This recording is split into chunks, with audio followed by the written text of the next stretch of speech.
వీడియోని కూడా ఆఫ్ చేసి పెట్టుకుంటే మంచిది. ఎందుకంటే మనం అటు ఇటు తిరుగుతూ ఉంటున్నప్పుడు ఇది బాగుండదు, మిగతా వాళ్ళంతా చూస్తుంటారు.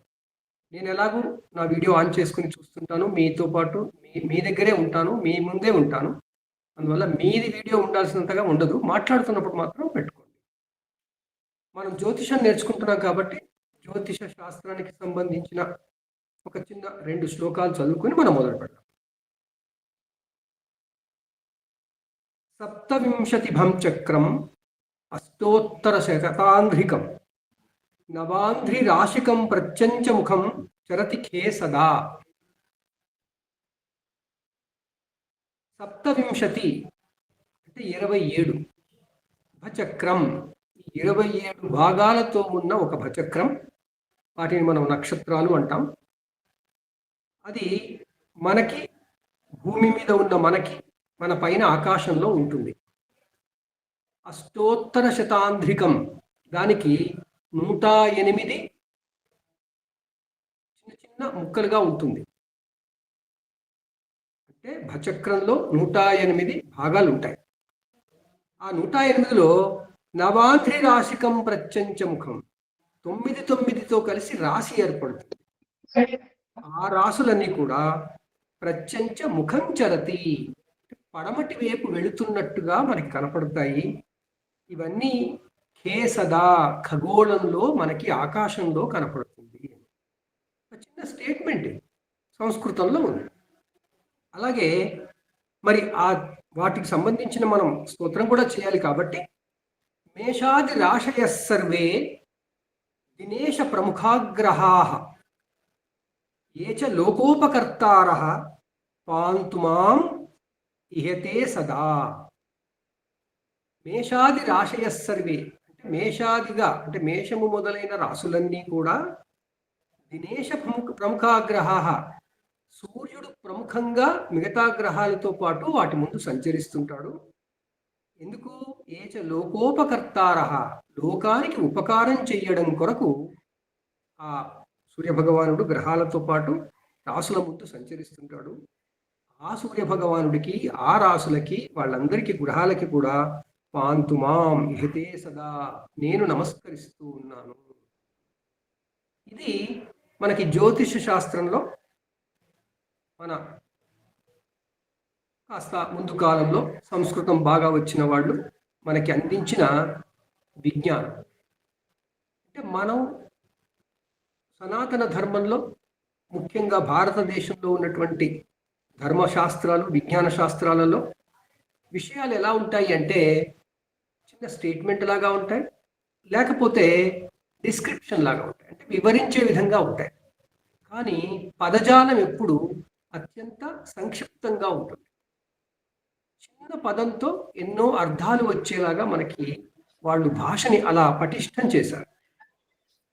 అలా పటిష్టమైన భాష ఈ రోజుల్లో జర్మనీ లాంటి అభివృద్ధి చెందిన దేశాలు కూడా ఇదే భాష కంప్యూటర్కి బాగా ఉంటుంది అని మెచ్చుకుంటున్న భాష సంస్కృతం.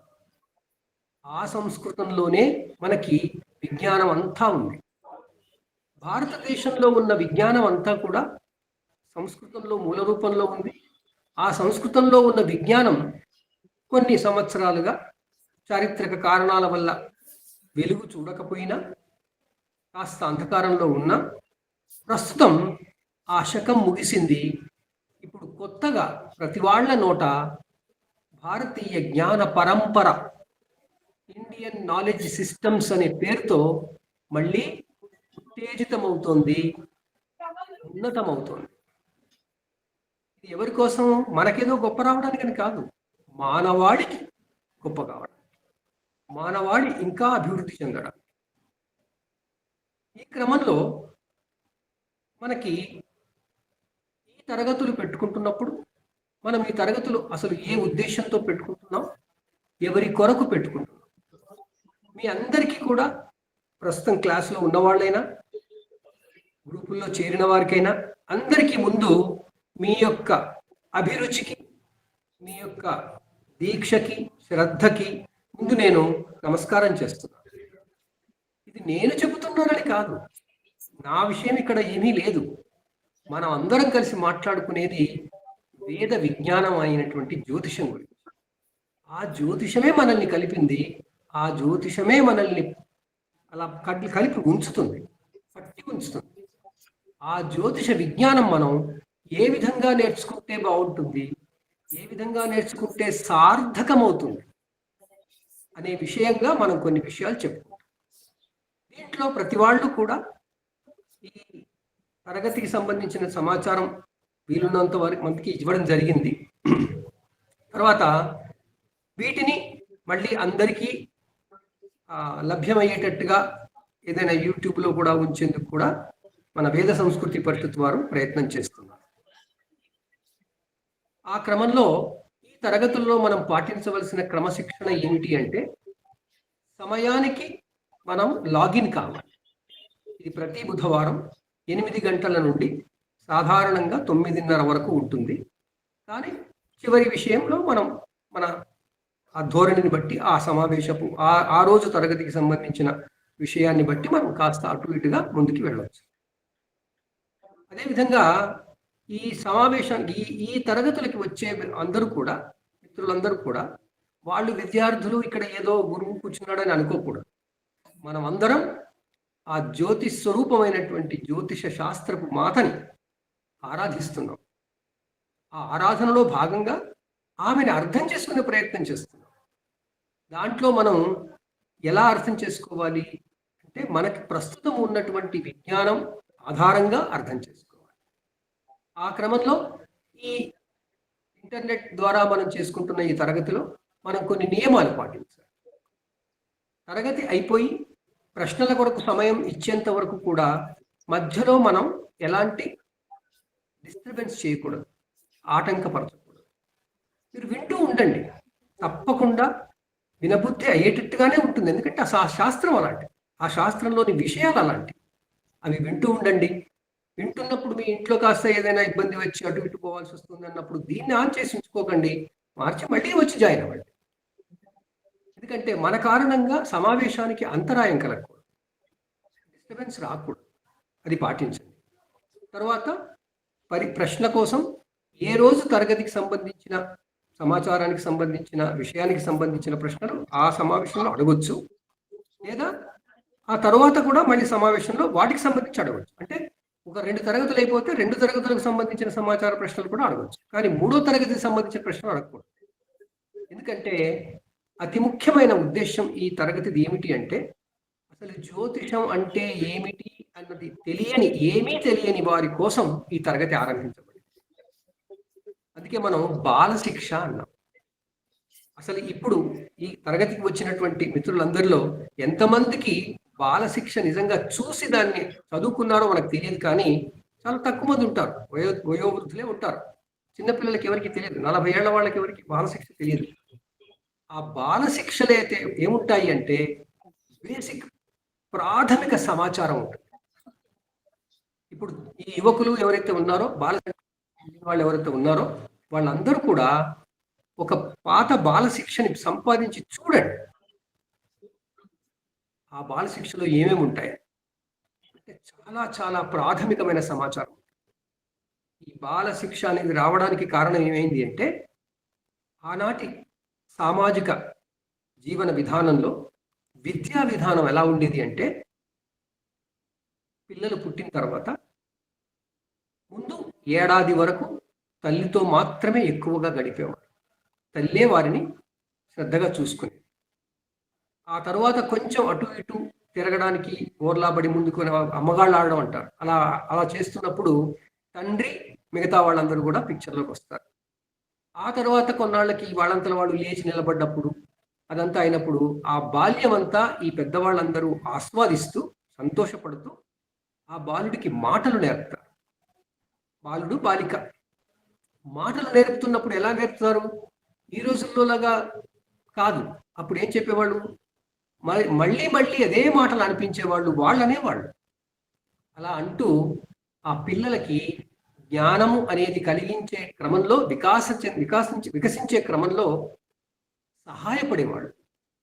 సహాయపడుతున్నప్పుడు ఏమి ఇచ్చేవాళ్ళు బాలలకి అంటే, మొత్తం విజ్ఞానమే ఇచ్చేవాళ్ళు.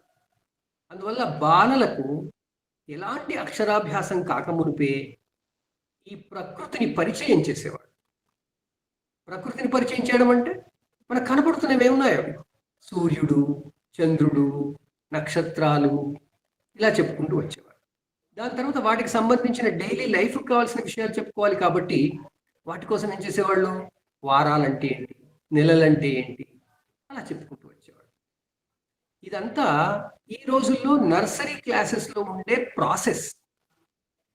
మనం బడికి పంపించేసి అక్కడ ఈ పనులన్నీ చేయిస్తున్నాం. కానీ అప్పుడు ఆ విద్యా విధానంలో ఇల్లే ఒక బడిగా ఉండేది. ఇప్పటికీ కొన్ని ఇళ్లే బడులుగా ఉన్నాయి, హోమ్ స్టడీ అంటారు. అది ఎక్కడో చిన్నగా ఉండిపోతుంది. ఆ క్రమంలో పిల్లలు కొంచెం 4-5 ఏళ్ళు అయిన తర్వాత వాళ్ళకి అవగాహన వస్తుంది, తమ చుట్టూ ఏం ప్రకృతి ఉంది, తమ చుట్టూ ఎవరున్నారు. ఇంటిగ్రేటెడ్గా ఈ 5 ఏళ్లలోనే పిల్లలకి ఎవరు ఏమిటి, మనకి సంబంధాలు ఏమిటి, వాళ్ళకి మనకి ఏమిటి సంబంధం, వాళ్ళతో మనం ఎలాంటి అవసరాలు మనకు ఉంటాయి అనేది ప్రత్యక్షంగా ప్రాక్టికల్స్గా చూపించేవాడు. చిన్నపిల్లల్ని అరే వాళ్ళ ఇంటికి వెళ్ళి అది తీసుకురాపో, వీళ్ళ ఇంటికి వెళ్ళి తీసుకురాపో అని చెప్పి వాళ్ళ పని, వీళ్ళు పని పోలేక కాదు, ఆ పిల్లలకి ఎక్స్పోజర్ వచ్చేదన్నమాట. ఆ విధంగా జీవించే ప్రతి క్షణం మనం ఒక విద్యా విధానపు భాగంగా తీసుకొచ్చాం. అది మన ఋషులు చేసిన పెద్ద మేలు మనకి. వాళ్ళు ఇదంతా నిర్దేశించారు. ఆ తర్వాత 5-6 ఏళ్లకి ఇంకా బడికి పంపించాలి కాబట్టి, ఎక్కడో గురువుల దగ్గరికి పంపించాలి కాబట్టి గురుకులాలకు పంపించేవాడు. అప్పుడు గురుకులాలు ఉండేవి, ఇప్పుడు మనం స్కూల్స్కి పంపిస్తున్నాం. అయితే ఇంకా 2 ఏళ్ల ముందే పంపిస్తున్నాం, ఎందుకు అంటే మనకి అవసరం ఉంది కాబట్టి. ఈనాటి ఆధునిక జీవన విధానంలో ఉద్యోగాలు అవన్నీ కాబట్టి పంపిస్తున్నాం. ఆ పంపిస్తున్నప్పుడు మనం ఏం కోల్పోతున్నాము, వాళ్ళ యొక్క బాల్యాన్ని, అనుబంధం పెంచుకునే క్రమాన్ని కోల్పోతున్నాం, అనుబంధం పెంచుకోలేకపోతున్నాం. ఆ తర్వాత వాళ్ళు గురువుల దగ్గరికి వెళ్ళేవాడు, గురువుల దగ్గరికి వెళ్ళి గురువుల దగ్గర చదువుకునేవాడు. చదువుకోవడం అంటే ఇప్పట్లాగా వెళ్ళి టీచర్లకు ఏదో సబ్జెక్ట్ అని కాదు కదా. సిలబస్ ఏముండేది మరి? అప్పుడు సిలబస్ ఏముండేది అంటే ఆ పిల్లలకి ముందు పరీక్ష చేసేవాడు. ఎలాంటి మనస్తత్వం ఉన్నవాడు, ఎలాంటి అభిలాష ఉన్నవాడు, ఎలాంటి డిజైర్స్ అన్నమాట, ఎలాంటి లక్ష్యాలు అనుకుంటున్నాడు, ఇవన్నీ పెద్దగా టెస్ట్లు ఏం చేయకపోతే మామూలుగానే చేసేది గురువులు. చేసి వాళ్ళని ఏ రకంగా వాళ్ళు కేవలం ఎక్కువ రీసెర్చ్ ఓరియంటెడ్గా ఉండే విధంగా ఉంటున్నారా, లేదు అడ్మినిస్ట్రేషన్ విధంగా ఉంటున్నారా, లేదా కోఆర్డినేషన్ విధంగా ఉంటున్నారా, లేదా ప్రొడ్యూస్ చేయడానికి అంటే తమ పనులు తాము చేయడానికి ఉంటున్నారా, ఈ క్రమంగా 4 రకాలుగా వాళ్ళని విభజించారు. ఏ బాబైనా, ఏ పాపైనా, ఏ మనిషి అయినా ఈ 4లో ఏదో ఒకటి ఎక్కువ ఉంటుంది, మిగతావి తక్కువ ఉంటాయి. అలా ఈ ప్రకృతి చుట్టూ ఉన్న ప్రకృతితో పాటు మన చుట్టూ ఉన్న పరిసరాలని గమనిస్తూ, మన జీవన విధానాన్ని గమనిస్తూ, మనం అందరం ఎలా ఉంటే ఎలా బాగుంటుంది అన్న విషయాల మీద రీసెర్చ్ చేసే వాళ్ళని వాళ్ళు జ్ఞానం కోసం చేస్తున్నారు అని. జ్ఞానము అంటే సంస్కృతంలో బ్రహ్మ అంటారు కాబట్టి బ్రాహ్మణులు అన్నారు, బ్రాహ్మణ వర్ణము అన్నారు. దయచేసి ఈ రోజుల్లో ఉన్న కులాలకి వాటిని జతకట్టకండి. బ్రాహ్మణ వర్ణము ప్రతి మనిషిలోనూ ఉంటుంది. అలాగే అడ్మినిస్ట్రేషను, ప్రొటెక్షను ఇలాంటివి అన్నీ చేయడం కోసం ముందుకు వచ్చేవాళ్ళు. ఈ 4 రకాలు మనకి ప్రతి మనిషిలో కనపడతారండి. ఎవరు ఎక్కడ డామినేట్ చేస్తారు, ఏ సమయంలో డామినేట్ చేస్తారు అనేది వేరే విషయం. ఈ క్షణాన మీరందరూ ఏం చేస్తున్నారు, మీరందరూ బ్రాహ్మణ వర్ణంలో ఉన్నారు. ఎందుకు? నాలెడ్జ్ తెలుసుకోవడానికి అని కూర్చున్నాం. ఆ విధంగా బ్రాహ్మణ, క్షత్రియ, వైశ్య, శూద్ర వర్ణాలు మనకి తీసుకొచ్చారు. ఆ పిల్లలకి దేంట్లో వాళ్ళు నిష్ణాతులయ్యే అవకాశం ఉందో ఆ వర్ణంలో వాళ్ళకి కావలసిన విజ్ఞానాన్ని అందించి, ఆ విజ్ఞానం తర్వాత 16 ఏళ్లకి బాబు నువ్వు ఇప్పుడు ఇంటికి వెళ్ళు అనేవాడు. ఇంటికి వెళ్ళంటే ఎక్కడికి వెళ్ళాలి? ఆ కాలంలో సమాజంలోకి వెళ్ళాలి. మనిషి జీవితం అంతా సమాజానికే అంకితం చేశారు. సమాజంలో తాను ఉన్నప్పుడు తన పరిసరాలు, తన పరివారము అదంతా ఉండడానికి నెలకొల్పారు. ఆ క్రమంలో ఏ వర్ణపు గృహస్థాశ్రమంలో వెళ్ళాలో గురువులు డిసైడ్ చేసేవారు. ఆ క్రమంలో మళ్ళీ ఆ బాబు కానీ ఆ యువకుడు కానీ బయటికి వచ్చి ఆ వర్ణం వాళ్ళ అమ్మాయిని వివాహం చేసుకుని ఆ వర్ణంలో ఉండి గృహస్థాశ్రమం పాటించేవాడు. గృహస్థాశ్రమం బ్రాహ్మణ, క్షత్రియ, వైశ్య, శూద్ర అందరికీ సమానమే. కానీ వాళ్ళ వాళ్ళ వర్ణానికి తగ్గట్టు. ఆ తరువాత కార్యక్రమం మనకి సమాజంలో ఏదో జరుగుతూ పోయేది, ఉద్ధరణ జరిగేది. ఈ వ్యక్తి ఆ గృహస్థాశ్రమంలో కాస్త పండిపోయిన తర్వాత ఇంకా ఆ వ్యక్తి అవసరం సమాజానికి రాదు, అంతగా ఉండదు. మనం అంటుంటాం కదా, భారతదేశంలో యువత జనాభా ఎక్కువ ఉంది అని. యువత జనాభా ఎక్కువ ఉందంటే గృహస్థాశ్రమంలోకి బ్రహ్మచర్యంలో ఉన్న వాళ్ళకి జనాభా ఎక్కువ ఉంది. ఇది ఎప్పుడు మంచిది సమాజానికి. ఆ తర్వాత వృద్ధులైతే సమాజానికి అంతగా ఉపయోగపడదు, ఎందుకంటే వాళ్ళు పని చేయలేరు. అనుభవం ఉంటుంది, విజ్ఞానం ఉంటుంది, కానీ చేయలేరు. ఆ విధంగా ఎప్పుడైతే ఆ స్థితి వస్తుందో దాన్ని బాబు పక్కకు ఉండండి అన్నారు, విత్డ్రావల్ చేసుకోండి అన్నారు. ఆ సమాజం నుంచి విత్డ్రా అయ్యే ఫేజ్ని వానప్రస్థం అనే పేరు పెట్టారు. ఆ కాలంలో వనాలు ఉండేవి కాబట్టి వనాలకి వెళ్ళేయండి అని. ఈ రోజుల్లో ఏంటది ఈక్వలెంట్ రిటైర్మెంట్. కానీ మనం జోకులు వేసుకుంటాం, నేను రిటైర్ ఎప్పుడు కాను అని. కావాలి, సమాజానికి నీవు అవసరమే లేదు, మనం అనుభవిస్తున్నాం ఇప్పుడు. ఆ క్రమంలో వానప్రస్థం వెళ్ళిన తర్వాత మన ఋషులు ఏర్పాటు చేసిన వ్యవస్థలో ఏంటంటే, ఇప్పటికి సమాజం పని అయిపోయింది కా, నువ్వు నీ కోసం నువ్వు చూసుకో అన్నారు. మరి నేనెవరిని, నేనేం చూడాలి, ఏం నేర్చుకోవాలి ఇప్పుడు కొత్తగా, అసలు దేని గురించి ఆలోచించాలి అంటే, ఈ సృష్టిలో దేని గురించి ఏది సత్యమో ఆ సత్యం గురించి ఆలోచించాలి. దానికోసం దీక్ష పట్టి అన్నీ చెయ్యాలి. సో ఏదైనా పని దీక్షతో సాధించాలి, అదేమిటో తెలుసుకోవాలి అన్న దీక్షతో చేసేదానిని న్యాసము అంటారు. ఆ విధంగా సత్ న్యాసము, సత్తుకు సంబంధించినటువంటి దీక్ష తీసుకుని సత్యాన్ని ఏమిటో కనుక్కునే క్రమంలో సన్యాసము అనేటువంటి ఆశ్రమం ఉండేది. ఈ 4 మనకు తెలిసినట్టుగా అదేదో కాషాయ బట్టలు ధరించి చేయడం అన్నట్టు కాదండి. ఇది ప్రాక్టికల్గా ప్రతి మనిషి జీవితంలో ఉండే 4 స్టేజీలు. వాటి పేర్లు వేరుండొచ్చు, వాటి లక్షణం వేరుండొచ్చు, కానీ ఆనాడు ఋషులు ఇలా ఉంటే బాగుంటుంది, దానికి సూటబుల్గా ఉంటుంది అని యూనిఫామ్స్ పెడతాం కదా, అలా యూనిఫామ్ లాగా వాళ్ళు ఈ విధంగా ఉంటే బాగుంటుంది, ఈ విధంగా ఉంటే బాగుంటుంది అని చెప్పి అది చేశారు. కాబట్టి ఈ రోజుల్లో మనకి సన్యాసులు అంటే ఎలా ఉంటారు, వానప్రస్థం వెళ్ళే వాళ్ళు ఎలా ఉంటారు అనేది ఒక అవగాహనగా పెట్టుకున్నాం. దానికి తోడు సినిమాలు ఎన్నో మనకి వివరాలు ఇచ్చాయి. ఈ క్రమంలో మనం ఈ జీవితం ఇలా చేస్తున్నప్పుడు మరి సన్యాసం కోసం అంత జీవితం అంతా అయిపోయిన తర్వాత అప్పుడు మొదలు పెడితే అప్పటికి జ్ఞానం ఉండదు కదా. అందువల్ల ఎంతో దూరదృష్టితో మన ఋషులు బాల్యము నుండే ఆ చివరి ఆశ్రమానికి కావలసినటువంటి బ్యాక్గ్రౌండ్ నాలెడ్జ్ ఇచ్చేవాడు. ఇది భారతీయ జ్ఞాన పరంపరలోని విద్యా విధానపు మహత్యం.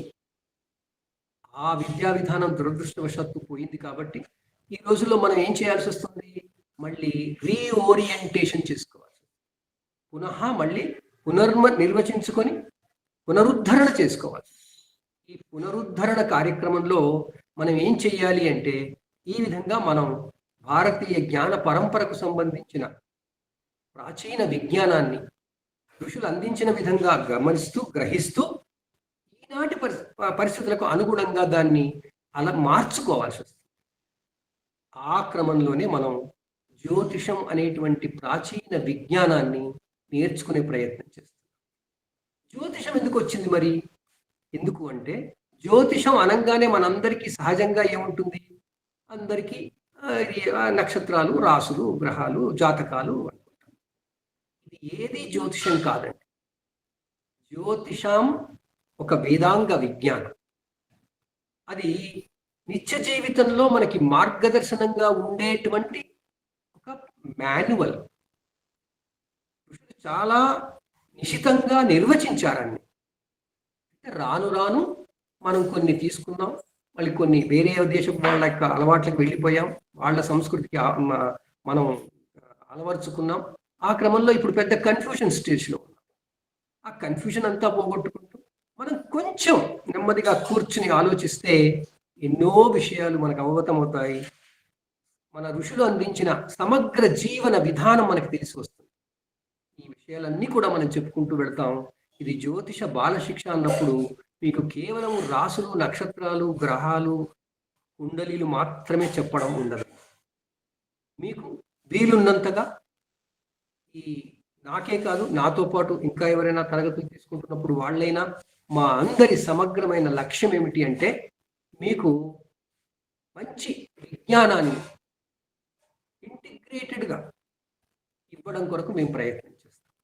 అందుకోసం ఈ తరగతులకు కనుక మీరు వచ్చినట్టయితే ప్రత్యక్షంగా వినొచ్చు. తరువాత సందేహాలు ఏమైనా ఉంటే నివృత్తి చేసుకోవచ్చు. ఇక మనం జ్యోతిషానికి వచ్చినప్పుడు మానవ జీవితానికి జ్యోతిషానికి ఏమిటి సంబంధం? మనం అందరం జన్మ తీసుకున్న తర్వాత పదో ఏడు వచ్చే వరకు మనకి ఏంటో మనమేమిటో మనకేమీ తెలియదు. ఎవరి జీవితం వాళ్ళు వాళ్ళ కుటుంబాలలో వాళ్ళ కుటుంబానికి సంబంధించిన సంస్కృతి సంప్రదాయాలతో జరుగుతుంది. ఏది ఎప్పుడు జరిగినా చిన్నప్పటి నుంచి మనకు వారాలు అయితే తెలుసు, ఇవాళ ఏం వారం తెలుసుకోక తప్పదు. రోజు సూర్యుడు ఉదయించడం చూడడము తప్పదు, రోజు రాత్రి అవుతుందని తెలుసుకోవడము తప్పదు. ఎందుకంటే మన జీవితంలో అవన్నీ అవసరాలు. ఈ అవసరమైన అతి కనీసంగా తెలియవలసిన విజ్ఞానం అంతా కూడా జ్యోతిషం. జ్యోతిషం అనే పేరు ఎందుకు వచ్చింది? మరి ఎందుకు వచ్చింది అంటే, అసలు మన జీవితం నడుస్తున్నప్పుడు మనం దేని ప్రభావంతో మనం ఉన్నాం, అసలు మనం ఎక్కడున్నాం, అలా మనం గమనించినప్పుడు మనకి భూమి మీద ఉన్నామనే సంగతి తెలియడానికి కనీసం 10వ తరగతి దాటుతాం. కరెక్ట్గా శాస్త్ర ప్రకారం తెలుసుకోవాలంటే చిన్నప్పుడు అమ్మా నాన్నలు చెప్పింది మనం ఇదంతా భూమి అంటాం, భూమి గుండ్రంగా ఉండునంటాం, బొంగరంలాగా తిరుగుతుంది అంటాం. ఇదంతా ఏంటి? ఇదంతా జ్యోతిషం విజ్ఞానం చెప్పారు మనకి. జ్యోతిష విజ్ఞానం ఎంత చిన్న వయసు నుంచి మనకు తెలుపబడుతుందో నేను మీకు తెలియజేయడం కొరకు ఇవన్నీ చెప్తున్నాను. మనకు కొత్త కాదు జ్యోతిషం. ఈరోజు మీరు కొత్తగా బాలశిక్ష కోసం వచ్చి ఏమీ నేర్చుకోవట్లేదు. మీకు అన్నీ తెలుసు, చాలా వరకు తెలుసు. దానిని మనం మరింత క్రమబద్ధంగా, మరింత శాస్త్రీయంగా అర్థం చేసుకుని మన జీవితాలని సార్థకం చేసుకోవడానికి, ఈ విజ్ఞానంతో సార్థకం చేసుకోవడానికి మనం జ్యోతిషం బాలశిక్ష తరగతులు పెట్టుకున్నాం. జ్యోతిషం అనగానే మనందరికీ తెలుసు. దీంట్లో చాలామంది జ్యోతిషం కోర్సులు చేసిన వాళ్ళు ఉన్నారు, వాళ్ళందరికీ తెలుసు. చేయని వాళ్ళకి జ్యోతిషం అంటే కూడా కొంచెం తెలుసు. ఆ తెలిసిందంతా మీరు ఒక్కసారి మళ్ళీ ఫ్రెష్గా తెలుసుకునే ప్రయత్నం చేయండి. జ్యోతిషం అంటే నిత్య జీవితంలో మనం జీవించే విధానంలో మనకి తెలియవలసిన విజ్ఞానం. తెలియవలసిన విజ్ఞానం ఏంటి? మనం ఇంట్లో ఉన్నాం, ఇంట్లో ఉంటే ఇది ఎండాకాలం, ఇది వానాకాలం తెలియాలిగా. తెలియకుంటే మనం ఉండలేంగా. ఇది జ్యోతిషం కాదా? ఆ విధంగా జీవించడంలో ప్రతి విషయాన్ని మనం జ్యోతిషంతో లింక్ పెట్టక తప్పదు. మరి ఇది ఏంటి? మనం కాకుండా ఈ భూమి మీద ఇంకెవరున్నారు? ప్రకృతిలో ఇంకెవరున్నారు? మనకు కనపడే మనుషులు కాకుండా, జంతు జీవాలు కాకుండా ఇంకా ఏమున్నాయి? ఇదంతా ఎంతో రీసెర్చ్ చేస్తే కానీ తెలియదు. మరి ఇప్పుడు మనం చేస్తున్నామా ఆ రీసెర్చ్? మనం ఏమాత్రమైనా చిన్నప్పటి నుంచి 40-50 ఏళ్ళు వచ్చేంత వరకు మనం ప్రకృతి మీద ఏమైనా రీసెర్చ్ చేస్తున్నామా? మనం ఏమీ చేయట్లేదు. మరి చేసింది ఎవరో చేసింది వాడుకుంటున్నాం. విజ్ఞానాన్ని వాడుకోవాల్సిందే. ఆ చేసిన వాళ్ళు ఎంతో శ్రమతో, శ్రద్ధతో చేశారు. ఆ శ్రమ వాళ్ళు తీసుకున్న దాన్ని మనం తపస్సు అంటాం. ఆ తపము అంటే తాపము అంటే కావాలి అనే జిజ్ఞాస. ఆ తాపంతో వాళ్ళు తపస్సు చేసి, అంటే పరిశోధనలు చేసి, ఆ పరిశోధనల ద్వారా వాళ్ళు సాధించిన విజ్ఞానాన్ని మనకు అందించారనగానే వాళ్ళకి మన మొబైల్స్ లేవు, తర్వాత ఈ ఫోన్లు లేవు, ఏవి లేవు కదా అప్పుడు. మరి ఎలా అందించారు అంటే ఎక్కడి వాళ్ళు అక్కడ అందించారు. ఈ కారణంగా మనం చరిత్రకి వెళ్ళాల్సి వస్తుంది. ఈరోజు మనం ఈ విధంగా విజ్ఞానాన్ని చెప్పుకోగలుగుతున్నాము అంటే దీనికి సంబంధించిన చరిత్ర తెలుసుకోకపోతే తెలియదు. జ్ఞానం అంతా ఎలా వచ్చింది అంటే దాని యొక్క ఎవల్యూషన్, పరిణామం తెలియాలి మనకి. ఆ విధంగా చూసినప్పుడు మనిషి అనేవాడు అసలు ఎప్పుడు పుట్టి ఉంటాడు మనకైతే తెలియదు. మనకి తాతలు ఉన్నారని ముచ్చట్లు వింటాం. కానీ మనిషి అనేవాడు ఎప్పుడు వచ్చాడు? ఎవరో ఒకరు దాన్ని రీసెర్చ్ చేయాలి కదా. ఆ రీసెర్చ్ని గడిచిన 200 ఏళ్లలో ఎవరైనా చేశారా? కేవలం 200 ఏళ్ల కింద ఒక మహానుభావుడు డార్విన్ అనే ఆయన చేశాడు. చేసి ఏమన్నాడు? అసలు మనుషులు అనేవాళ్ళు ఎక్కడెక్కడి నుంచో పరిణామం చెంది ఒక పరిణామ క్రమంలో వచ్చారు అన్నాడు. మరి ఆ డార్విన్ చెప్పినప్పటి నుంచే మనకు తెలుసా? అంతకుముందు మనకు తెలుసా? మరి అంతకుముందు మనకు అసలు ఏం తెలుసు? ఆ డార్విన్ విషయాలే మనకు తెలియనప్పుడు మరి మన దేశంలో ఏముండేది? డార్విన్ వెంటనే వెళ్ళి మనకు అప్పటికప్పుడు టెలిఫోన్ చేసి ఏం చెప్పలేదు కదా, న్యూస్ పేపర్లు లేవు కదా. అంటే ఏ ప్రాంతంలో ఆ ప్రాంతం విజ్ఞానం ఉండేది, ఆ విజ్ఞానాన్ని కాపాడుతూ ముందు తరాలకి అందించే గురువులు ఉండేవారు. అదొక వర్గం. ఆ వర్గము మనం సాధారణంగా భారతదేశంలో బ్రాహ్మణులు అన్నారు. అంతేగాని అదొక కులమని కాదు. విజ్ఞానాన్ని నిత్య జీవితంలో ఉపయోగపడడం కొరకు సమగ్రమైన విజ్ఞానాన్ని తమ దగ్గర ఉంచుకుని దాన్ని అప్డేట్ చేసుకుంటూ సమాజానికి అందించే వర్గం ఏదైతే ఉందో అది బ్రాహ్మణులు అన్నారు. ఆ తర్వాత సమాజంలో అందరినీ రక్షించడం కొరకు తీసుకోవాల్సిన జాగ్రత్తలు తీసుకునే వాళ్ళని రాజులు, క్షత్రియులు అన్నారు. సమాజంలో అందరికీ అన్ని విధాల అన్ని వసతులు ఉండేందుకోసం అందరూ కలిసి ప్రయత్నించడంలో తాము ముందుకు వచ్చి ప్రయత్నించే వాళ్ళని వైశ్యులు అన్నారు. అసలు అందరూ అన్ని చేయాలన్నప్పుడు అసలు వాళ్ళకి కావాల్సిన ప్రొడ్యూస్ చేయాలి, వాళ్ళకి కావాల్సినవన్నీ తీసుకురావడం, తయారు చేయాలి, వస్తువులు చేయాలి, అన్ని పనులు చేయాలి అనే వాళ్ళని శూద్రులు అన్నారు. అందువల్ల పురుష సూక్తం అనేటువంటి వేద సూక్తంలో బ్రాహ్మణులు ఎక్కడుంటారు అంటే ఆ విరాట్ పురుషునికి ముఖంలో ఉంటారు అన్నారు. ముఖం నుంచి పుట్టారు అనలేదు, ముఖంలో ఉన్నారని తెలుస్తుంది. జాయతే, జన్మ అని చెప్పలేదు. బ్రాహ్మణోస్య ముఖం ఆసీత్ అన్నారు. ఆసీత్ అంటే ఉన్నారు, కూర్చున్నారు. అంటే విరాట్ పురుషుడు ఒక మనిషి అనుకుంటే ముఖంలో బ్రాహ్మణత్వం ఉంటుంది. మన అందరికీ ఇప్పుడు ఉందిగా. మనం ముఖం చూసిన తర్వాతగా వాడు ఎలా మాట్లాడతాడు, వానికి ఎలా తెలుసు, ఏం తెలుసు అనే అర్థమయ్యేది మనకి. ఒక మనిషిలో ఉన్న బ్రాహ్మణుడు మనకు తెలియాలంటే వాడి ముఖం చూడాల్సింది, కాళ్ళ వైపు చూసి చెప్పలేం. ఆ విధంగా బ్రాహ్మణోస్య ముఖమాసీత్ అన్నారు. బాహు రాజన్య కృత అన్నారు. కృత అంటే పనిచేయరు. సో పనిచేసే విధానం ఎలా తెలుస్తుంది? చేతుల్ని చూస్తే తెలుస్తుంది. ఆ పని చేసేవాడు మొత్తం సమాజాన్ని రక్షించాలి, చేయాలి కాబట్టి వాళ్ళని క్షత్రియులు అన్నారు. సో ఆ విరాట్ పురుషునికి బాహువులే క్షత్రియుడు అన్నాడు. తర్వాత తొడలు వైశ్యులు అన్నాడు. కాళ్ళు శూద్రులు అన్నాడు. ఎందుకు? కాళ్ళు లేకపోతే ఏ పని చేయలేము. చేతులు రక్షిస్తాయి, కాళ్ళు నడిపిస్తాయి. కాళ్ళు చేసే పనులు, అన్ని పనులకి కాళ్ళే కావాలి. ఆ విధంగా ఈ 4 వర్ణాలు మనలో ప్రతి మనిషిలో ఉంటాయని, ఆ 4 వర్ణాలకు సంబంధించిన విషయాలు మనం జీవితంలో తెలుసుకుని ఉంటూ ఉండాలని వాళ్ళు మనకి ఎంతో విజ్ఞానాన్ని ఎంతో శ్రమతో పరిశోధించి మనకు అందజేశారు. ఇవన్నీ వాళ్ళు చేసినప్పుడు వర్ణించారు. ఆ వర్ణించిన మూల విజ్ఞానం ఏదైతే ఉందో దాన్ని మనం వేదాలు అంటాం. వేదాలలో ఏముంది? ఆ దేవుణ్ణి ఇలా అష్టోత్తరం చెయ్యి, శతోత్తరం చెయ్యి, సహస్రనామం చదవం లేదండి, ఎక్కడా లేదు వేదాలు. వేదాల్లో ఏముంది? నేను జీవిస్తున్నప్పుడు నా చుట్టూ ఉన్న ప్రకృతిలో నాకన్నా బలంగా నేను ఊహించలేనంత బలంగా ఏ శక్తి ఉంది నాకు, దాన్ని ఐడెంటిఫై చేశాను. అగ్ని, నిప్పు, నీరు, వర్షము, సూర్యుడు, ఇవన్నీ నాకన్నా ఎక్కువ కెపాసిటీతో ఉన్నాయి, నా జీవితాన్ని శాసిస్తున్నాయి. అందువల్ల ఇవి నాకన్నా పెద్దవి, నాకన్నా ఉన్నతమైనవి. అందువల్ల వీళ్ళని దేవతలు, దేవుడు అనేశారు. దేవుడు అంటే ఎవరు? మనకి చేతగాని విషయం తనకి చేతనవుతుంది, ఆయనే దేవుడు. ఆయన అంటే పురుషుడైతే దేవుడు, స్త్రీ అయితే దేవత. ఈ విధంగా చాలా మూల విజ్ఞానాన్ని మనకు వాళ్ళు ఋషులు వేదాలలో ఇచ్చారు. ఆ విజ్ఞానం అంతా మరి వాళ్ళు పూర్తి రీసెర్చ్ చేశారండి. ఆ పూర్తి రీసెర్చ్ ఎప్పటికైపోయింది? ద్వాపర యుగంలో, అంటే 5000 సంవత్సరాల కింద పర్ఫెక్ట్ నాలెడ్జ్ వచ్చేసింది మనిషి. మనిషి విజ్ఞానంలో పరాకాష్ఠ చేరుకున్నాడు. పరాకాష్ఠ అంటే పిన్నకిల్, ఎత్తైన చోటుకి వెళ్ళిపోయాడు. అంటే మనిషికి వచ్చిన మ్యాక్సిమం జ్ఞానం ఎప్పుడు వచ్చింది? ద్వాపర యుగాంతంలో వచ్చింది, ఒక 5000 సంవత్సరాల క్రితం వచ్చింది. అప్పుడు మనిషి ఏం చేశాడు? ఈ విజ్ఞానాన్ని అంతా ఒక దగ్గర ఉంచితే బాగుంటుంది, క్రమబద్ధంగా ఉంచితే బాగుంటుంది, ముందు తరాల వాళ్ళకి బాగా ఉపయోగపడుతుంది. మరి ఈ బాధ్యత ఎవరు తీసుకోవాలి? మళ్ళీ జ్ఞానులే తీసుకోవాలి. ఎవరైతే సమాజం కోసం కష్టపడుతున్నారో, విజ్ఞానాన్ని రీసెర్చ్ చేస్తున్నారో, ప్రకృతి మీద రీసెర్చ్ చేస్తున్నారో వాళ్ళే చేయాలి.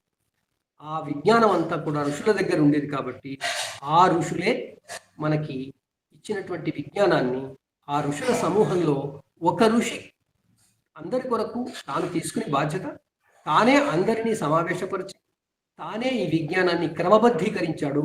ఆయన పేరు కృష్ణద్వైపాయనుడు. ఆయన్ని మనం వేద వ్యాసుడు అంటాం. ఆ వ్యాసం అంటే ఏంటండి? విస్తరిస్తూ క్రమబద్ధంగా పెట్టుకోవడం. అందుకే వ్యాసపీఠం అని ఉంటుంది. పుస్తకాన్ని ఓపెన్ చేయాలంటే పెట్టదని వ్యాసపీఠం అంటాం.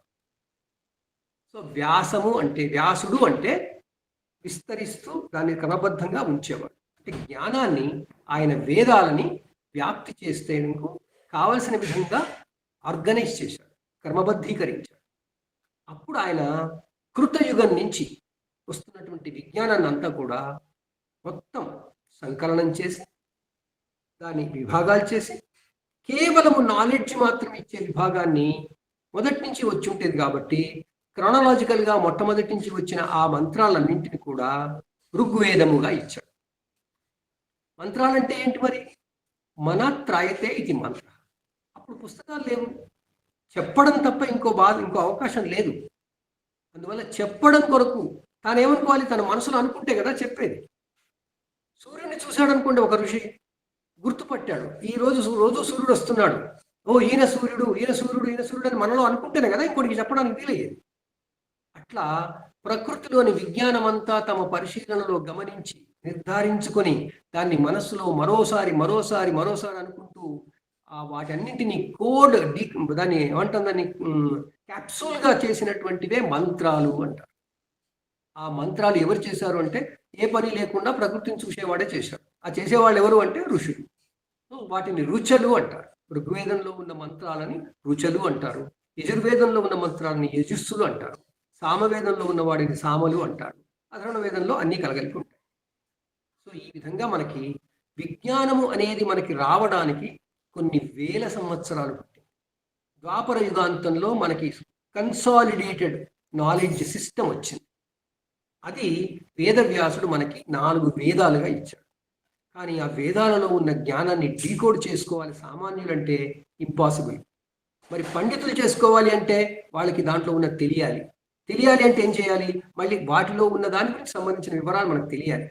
అందువల్ల వేదాలలో ఉన్న మంత్రాలు ఏ ఛందస్సులో ఉన్నాయో, ఛందస్సు అనే ఒక వేదాంగాన్ని మన ఋషులు తయారు చేశారు.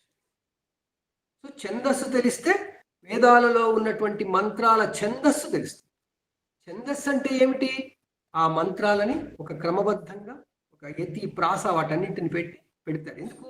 వాటి అర్థాలు అలా వస్తుంటాయి కాబట్టి. అర్థం కొరకు, అర్థవంతమైన పదంగా మార్చడానికి మంత్రాలను ఛందస్సు పెడతారు. మరి ఛందస్సు ఒకటి తెలిస్తే మంత్రాల అర్థం తెలుస్తుందా? తెలియదు. ఆ మంత్రాల ఛందస్సుకి వ్యాకరణం కూడా తెలియాలి. అందువల్ల వ్యాకరణము అనేటువంటి వేదాంగాన్ని ఇచ్చారు. వేదాంగము అంటే ఏంటి? వేదాలలో ఉన్న విజ్ఞానము అర్థం చేసుకోవడానికి మనకు ఉండవలసిన పరిజ్ఞానం. అందువల్ల ఇవి కూడా వేదాంగాలయ్యాయి. ఆ విధంగా వేదాలలో ఉన్న మంత్రాలకు అర్థం తెలుసుకోవాలంటే ముందు ఛందస్సు తెలియాలి, తర్వాత వ్యాకరణం తెలియాలి, దాని తర్వాత ఆ పదాలు ఎలా ఉచ్చరించాలో కూడా తెలియాలిగా. ఆ ఉచ్చారణ కొరకు వాళ్ళు తీసుకొచ్చినటువంటి వేదాంగాన్ని శిక్ష అంటారు. శిక్ష అంటే పనిష్మెంట్ కాదండి. సంస్కృతంలో శిక్ష అంటే విద్య అధ్యయనం చేయించడం, విద్యనివ్వడం. శిక్షకులు అంటారు అందుకోసం. ఆ విధంగా మనకి వేదాలకి సంబంధించిన విజ్ఞానం అర్థం కావడానికి వ్యాసుడు క్రమబద్ధీకరించినప్పుడు 4 వేదాలు కాగానే మనకి 6 వేదాంగాలు వచ్చాయి. 6 రకాల విజ్ఞానం ఉంటేనే వేదాల్లోని మంత్రం అర్థం చేసుకునే అవకాశం ఉంది. దాంట్లో వ్యాకరణము, ఛందస్సు, శిక్ష 3 అయిపోయాయి.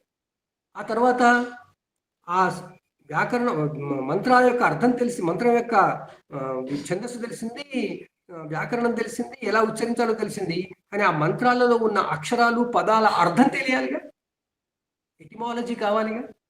ఆ అర్థం తెలియడం కోసం మరొక వేదాంగం ఏమిచ్చారు? నిరుక్తము అన్నారు.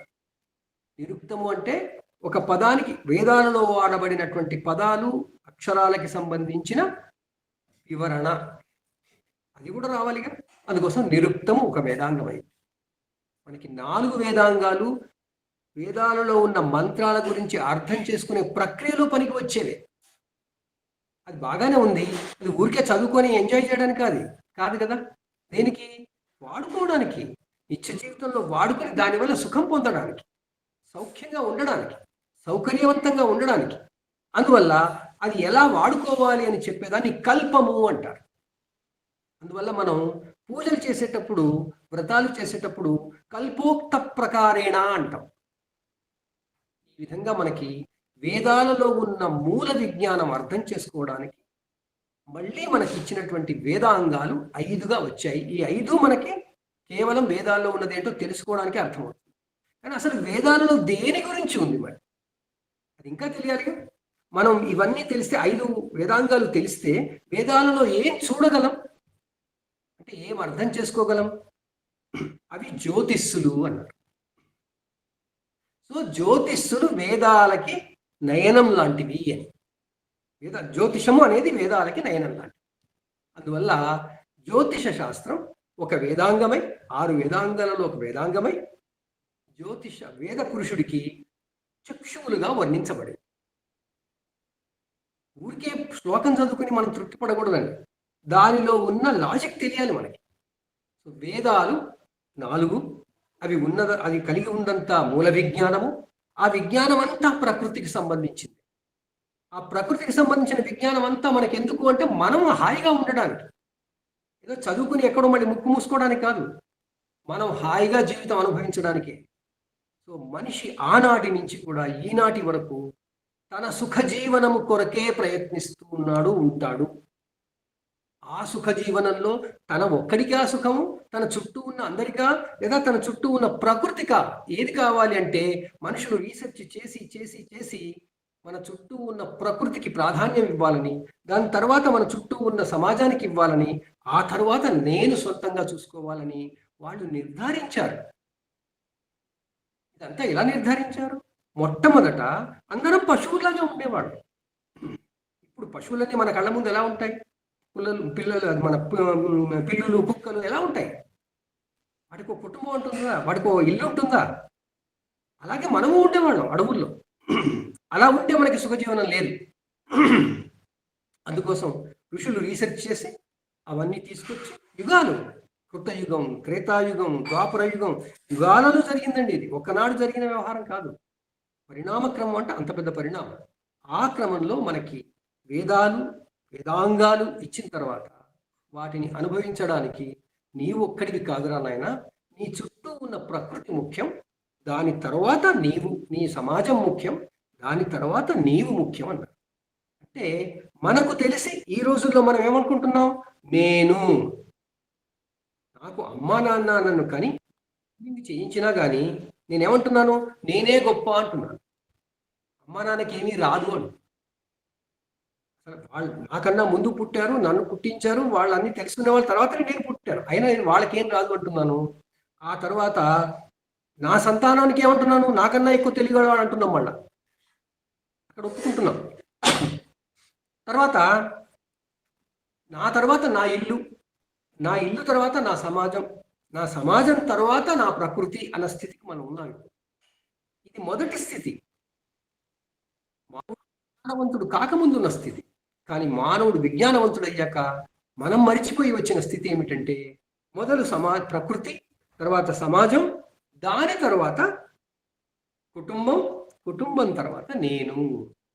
అందువల్ల మీరు గమనించండి, మన నిత్య జీవిత విధానంలో ఉన్న అన్ని ప్రొసీజర్స్, ప్రోటోకాల్స్ అంటాం, అన్ని ప్రోటోకాల్స్కి ప్రాధాన్యత దేనికి ఇచ్చారు అంటే సంఘానికి ఇచ్చారు, సమాజానికి ఇచ్చారు. దాని తర్వాత మనిషి కుటుంబాలకు ఇచ్చారు, దాని తర్వాత మనిషికి ఇచ్చారు. ఆ విధంగా వచ్చిన పరిణామ క్రమంలో వేదాలలో ఉన్న విజ్ఞానాన్ని అధ్యయనం చేయడానికి విద్యా విధానం ఇచ్చారు. అప్పుడు పుస్తకాలు లేవు, పెన్నులు లేవు, రాత లేదు కాబట్టి అవన్నీ క్రియేట్ చేయడానికి వాళ్ళు ఎంతో శ్రమపడ్డారు. ఈ పరిణామ క్రమంలో ఈ విజ్ఞానం అంతా మనకి లభించేటువంటి తరుణం వ్యాస మహర్షి టైంలో వచ్చింది. ఆ తర్వాత మనం ఆ విజ్ఞానాన్ని అనుభవించడమే మన హక్కు అయిపోయింది.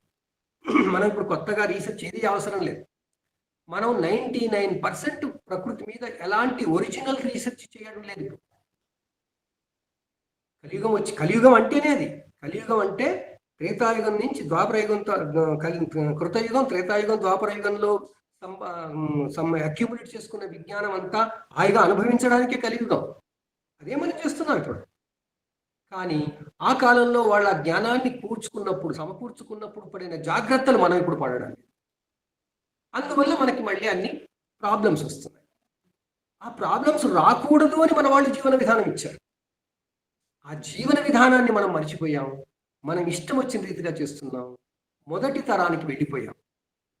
కానీ ఈ విజ్ఞానం అంతా తెలుసుకోవాలి. ఎలా తెలుసుకుంటాం? అధ్యయనం చేయాలి. ఎలా అధ్యయనం చేద్దాం? మనం ఇప్పుడు అసలు ఎందుకు చేయట్లేదు? ఎప్పటి నుంచి చేయట్లేదు? సుమారు 1000-1200 సంవత్సరాల నుంచి మనం అధ్యయనం చేయడం. అంతవరకు బాగా చేసేవాళ్ళు ఏదో రకంగా. ఆ తర్వాత కారణాలు వేరున్నాయి. దేశంలో అభద్రత, రాజులు మారిపోవడం, పరరాజులు రావడం, దాంతో బతకడమే ముఖ్యం, సర్వైవల్ ఫస్ట్ కదా. అందువల్ల అవన్నీ పక్కన పెట్టాం. మరి ఇప్పుడు ఆ సమస్యలు లేవు కదా. ఇప్పుడు హాయిగా మనం అధ్యయనం చేయాలి, హాయిగా చదువుకోవాలి. ఆ విధంగా మనం ఇప్పుడు చదువుకోవాలి, తెలుసుకోవాలి. ఏ వయసు వారైనా సరే దయచేసి మ్యూట్ చేసుకోవాలి. ఏ వయసు వారైనా సరే నేర్చుకోవాలి, చదువుకోవాలి. ఎవరో మ్యూట్ చేసుకోలేదండి, దయచేసి మ్యూట్ చేసుకోండి. సో క్లాస్ అవుతున్నప్పుడు మీరు అన్మ్యూట్ చేసుకోకండి, అది మ్యూట్గానే ఉంచేయండి. మనకి ఈ విజ్ఞానం అంతా తెలియాలి, రావాలి అంటే మనం కొంత కష్టపడాలి. మరి ఇప్పుడు నాలాంటి వయసు ఉన్నవాళ్ళు, 60-70లో ఉన్నవాళ్ళు ఇప్పుడు ఏం చేయాలి అంటే ఏమి అయిపోలేదు, ఇప్పుడైనా చేసుకోవచ్చు. మనం విజ్ఞానాన్ని పొందడానికి మనకి వయసుతో సంబంధం లేదు. ముందుగా వచ్చుంటే ఇంకా బాగుండేది, ఇంకా ఎంజాయ్ చేసేవాడు. ఇప్పుడు లేదు, ఎంజాయ్ ఇప్పుడు చేద్దాం. ఆ విధంగా విజ్ఞానాన్ని పొందండి, విజ్ఞానాన్ని సాధించుకోండి. మీరు ఆలోచిస్తేనే వస్తుంది. ఆ క్రమంలో మనకి జ్యోతిష శాస్త్రం అనేది ఒక వేదాంగమని, ఆ వేదాంగమైన జ్యోతిష్ శాస్త్రం ఎందుకు వచ్చింది, దాంట్లో జ్యోతిష్యుల గురించి ఎందుకు చెప్పబడింది అని ఆలోచించారు. జ్యోతిష్యులు అనగా మనకి కనపడుతున్న, ప్రకృతిలో కనపడుతున్న వెలుగులు. ఈ వెలుగులు లేకుంటే ఏమవుతుంది? చీకటి ఉంటుంది. చీకటి ఉంటే మనకేమవుతుంది? భయం అవుతుంది. ఏ మనిషి కూడా చీకట్లో ఆనందంగా సంతోషంగా ఉండడండి, భయంగానే ఉంటాడు.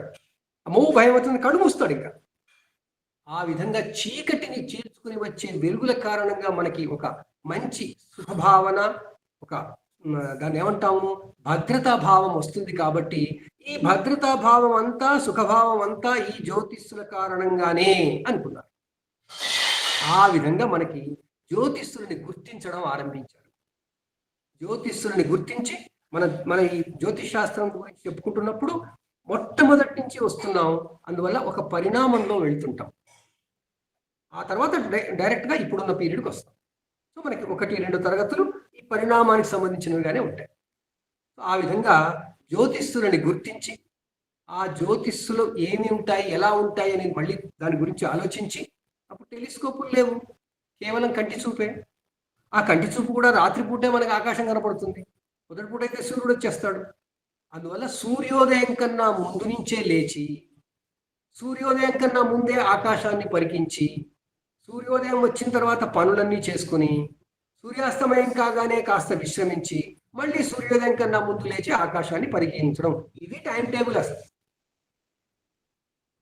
ఆ రకంగా మనం టైం టేబుల్ పెట్టుకొని, మన ఋషులందరూ పరిశోధనలు చేసి, మనకి ఈ జ్యోతిష్యులన్నీ కూడా, మన చుట్టూ ఉన్న జ్యోతిష్యులన్నీ కూడా 3 రకాలుగా వర్గీకరించారు, క్లాసిఫైడ్. అసలు జ్యోతిష్యులు ఎక్కడున్నాయి? మన చుట్టూ ఉన్నాయి. చుట్టూ ఉన్నాయంటే చుట్టూ అటు ఇటు చూస్తుంటే చెట్లు, పుట్టలు, గుట్టలే ఉన్నాయి కదా. అందుకోసం వాటికి మించి ఏముందని చూస్తే ఆకాశం ఉంది. ఆకాశంలో ఉన్న వెలుగులే ఒక ఒక ఒక కేటగిరీ అనుకున్నారు. అందువల్ల ఆకాశంలో ఉన్న ఆ వెలుగుల కేటగిరీని అంతా కూడా నక్షత్రాలు అన్నారు.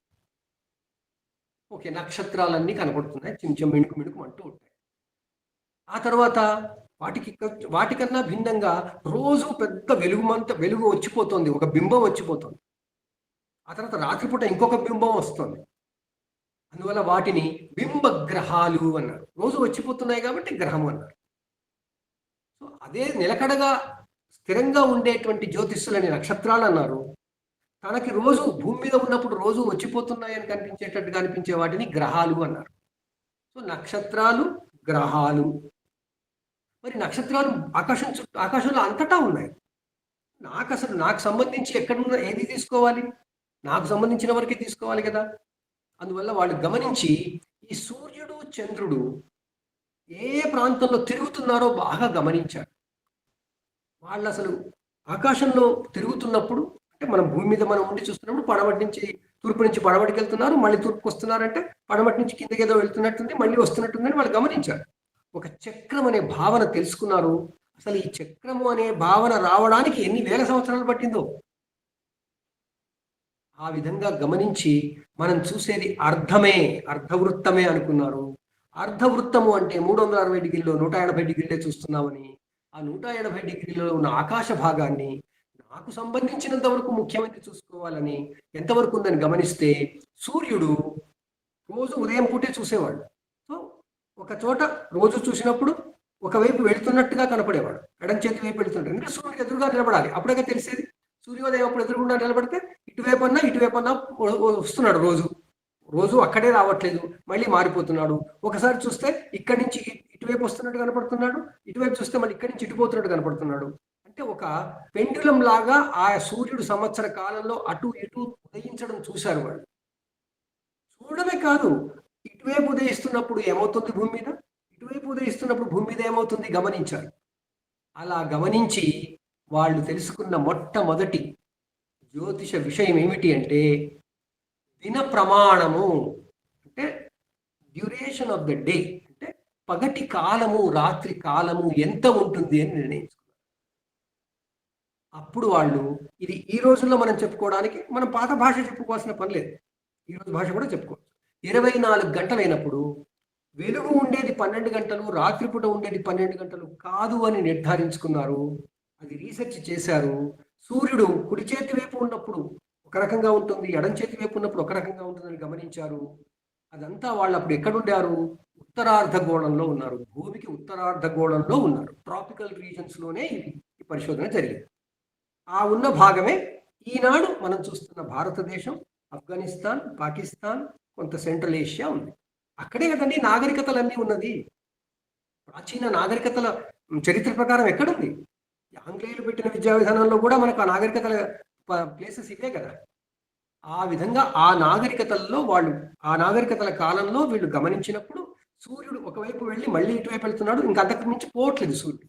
అందువల్ల సూర్యుడు రెండు వైపులా ఎంతెంత వరకు వెళుతున్నాడో ఆ రెండింటిని, ఒకవైపు దాన్ని కర్కాటక రేఖ అని, ఒకవైపు దానిని మకర రేఖ అని పేరు పెట్టుకున్నారు. ఎందుకు పెట్టారా పేరు? అంతకన్నా ముందు వీళ్ళు ఆకాశాన్ని బాగా పరిశీలించి, అసలు ఆకాశాన్ని ఎన్ని భాగాలు చేయాలి అని ఆలోచించి చేస్తేనే కదా మళ్ళీ అండర్స్టాండ్ కావడానికి. అలా చేసినప్పుడు సూర్యుడిని చూస్తే ఆయన కనపడు, నెలకోసారి మాత్రమే మనం ఆయన వెనకాల బ్యాక్గ్రౌండ్ గమనించే అవకాశం ఉంటుంది. అందువల్ల నక్షత్రాలు వాటి నేపథ్యంగా ఈ చంద్రుడు సూర్యుడు తిరుగుతున్నప్పుడు చంద్రుడు వెనుక నక్షత్రాల నేపథ్యం ఎలా ఉంది అని గమనించి వాళ్ళు చివరికి పరిశీలించిన తర్వాత 27 భాగాలుగా గుర్తించారు. ఈ రోజు చంద్రుడు ఒక భాగంలో కనపడితే రేపు ఇంకొక భాగంలో కనపడదు. అలా మళ్ళీ 28వ రోజు మళ్ళీ సేమ్ ఇంతకుముందు ఉన్న భాగానికి వచ్చాడు. అంటే అది నిర్ధారణ చేసుకుని అప్పుడు వాళ్ళు ఆకాశం 27 భాగాలుగా ఉంది అన్నారు. మరి ఈ 27 భాగాలుగా మొత్తం ఆకాశం ఉంటే మనకు సంబంధించిన ఆకాశం ఏంటి? సూర్యుడు అటు ఇటు వెళ్లే రేంజే కదా. అందువల్ల ఆ రేంజ్కి ఈ రేంజ్కి అన్నప్పుడు ఈ వైపు ఏమి నక్షత్ర మండలాలు ఉన్నాయి, ఈ వైపు ఏం నక్షత్ర మండలాలు ఉన్నాయి, దక్షిణాకాశంలో ఏ నక్షత్ర మండలాలు ఉన్నాయి, ఉత్తరాకాశంలో ఏ నక్షత్ర మండలాలు ఉన్నాయో బాగా పరిశీలించారు.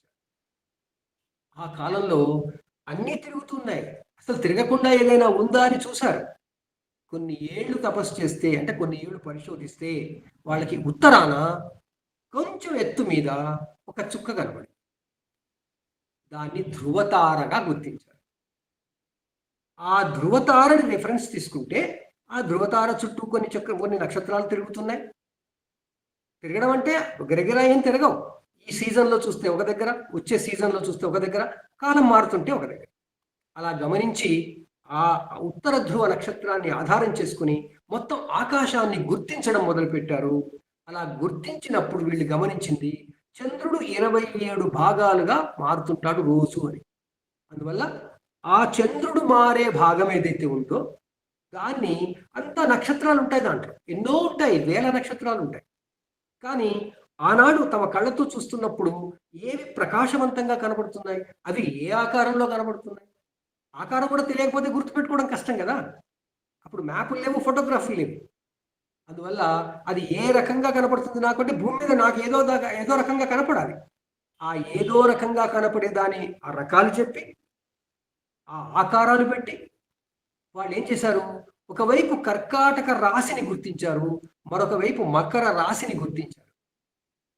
వాళ్ళు ఈ 2 రాశుల్ని గుర్తించలా, మొత్తం 12 రాశుల్ని గుర్తించారు. దాంట్లో ఇటువైపు అయితే కర్కాటకం, ఇటువైపు అయితే మకరం లాగా గుర్తించారు. అందువల్ల వాటిని కర్కాటక రేఖ, మకర రేఖ అన్నారు. అంటే అది బార్డర్. ఆ బార్డర్ దాకా సూర్యుడు వెళ్తాడు, మళ్ళీ ఇటువైపు వచ్చేస్తాడు. ఈ బార్డర్ దాకా సూర్యుడు వచ్చేస్తాడు, మళ్ళీ ఈ వైపు వచ్చేస్తాడు.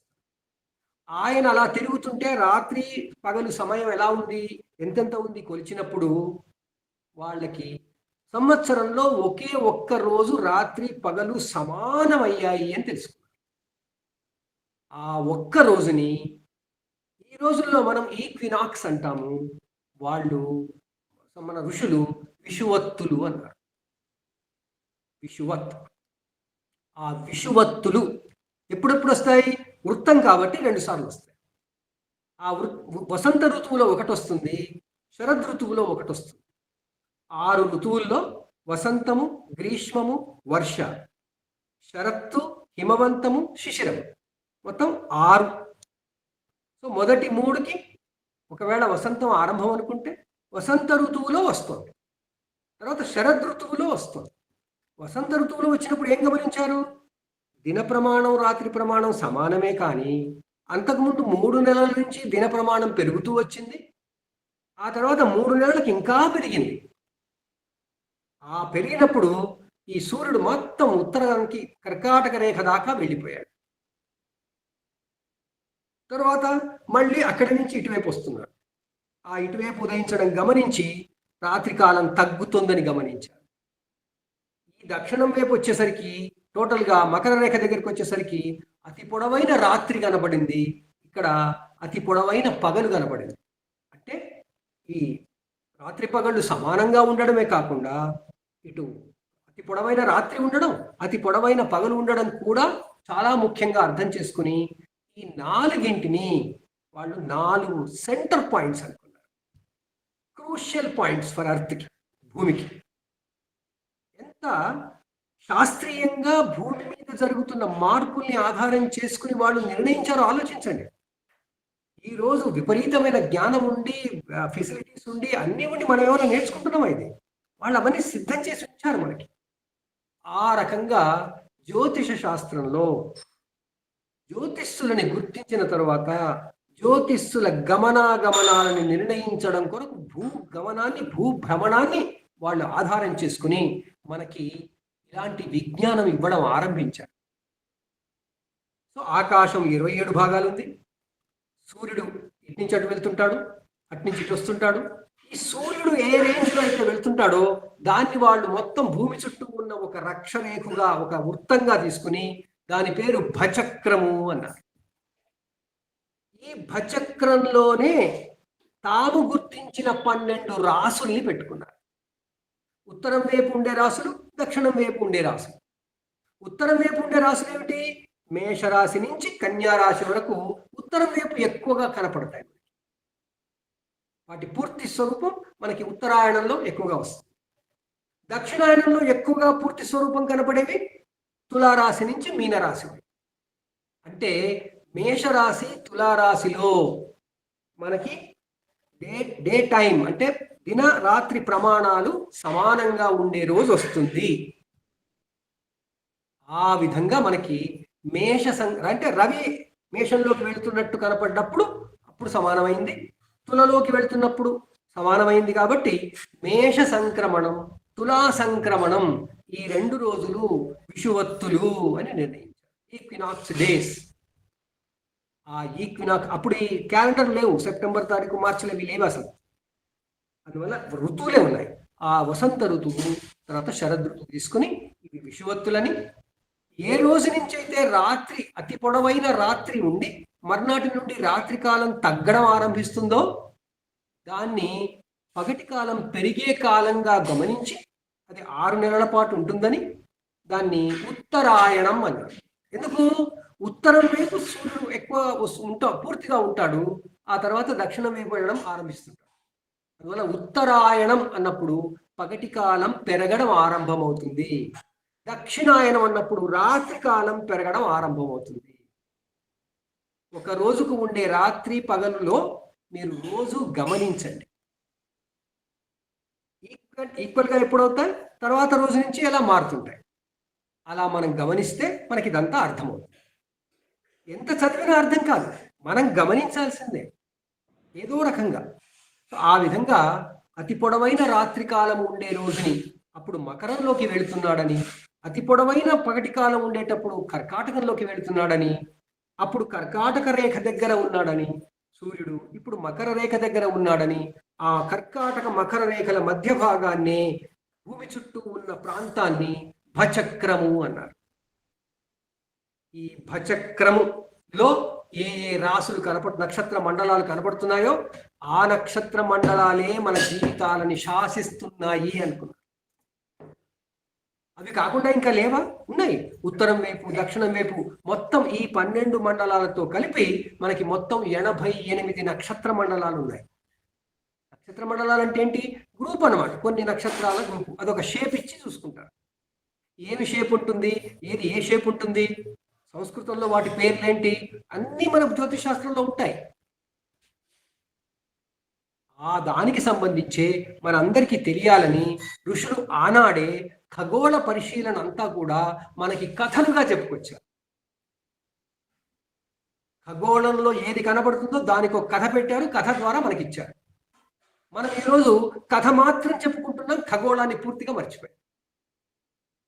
మనకున్న ఎన్నో పురాణ గాథలు ఖగోళ సంబంధమైనవి మాత్రమే.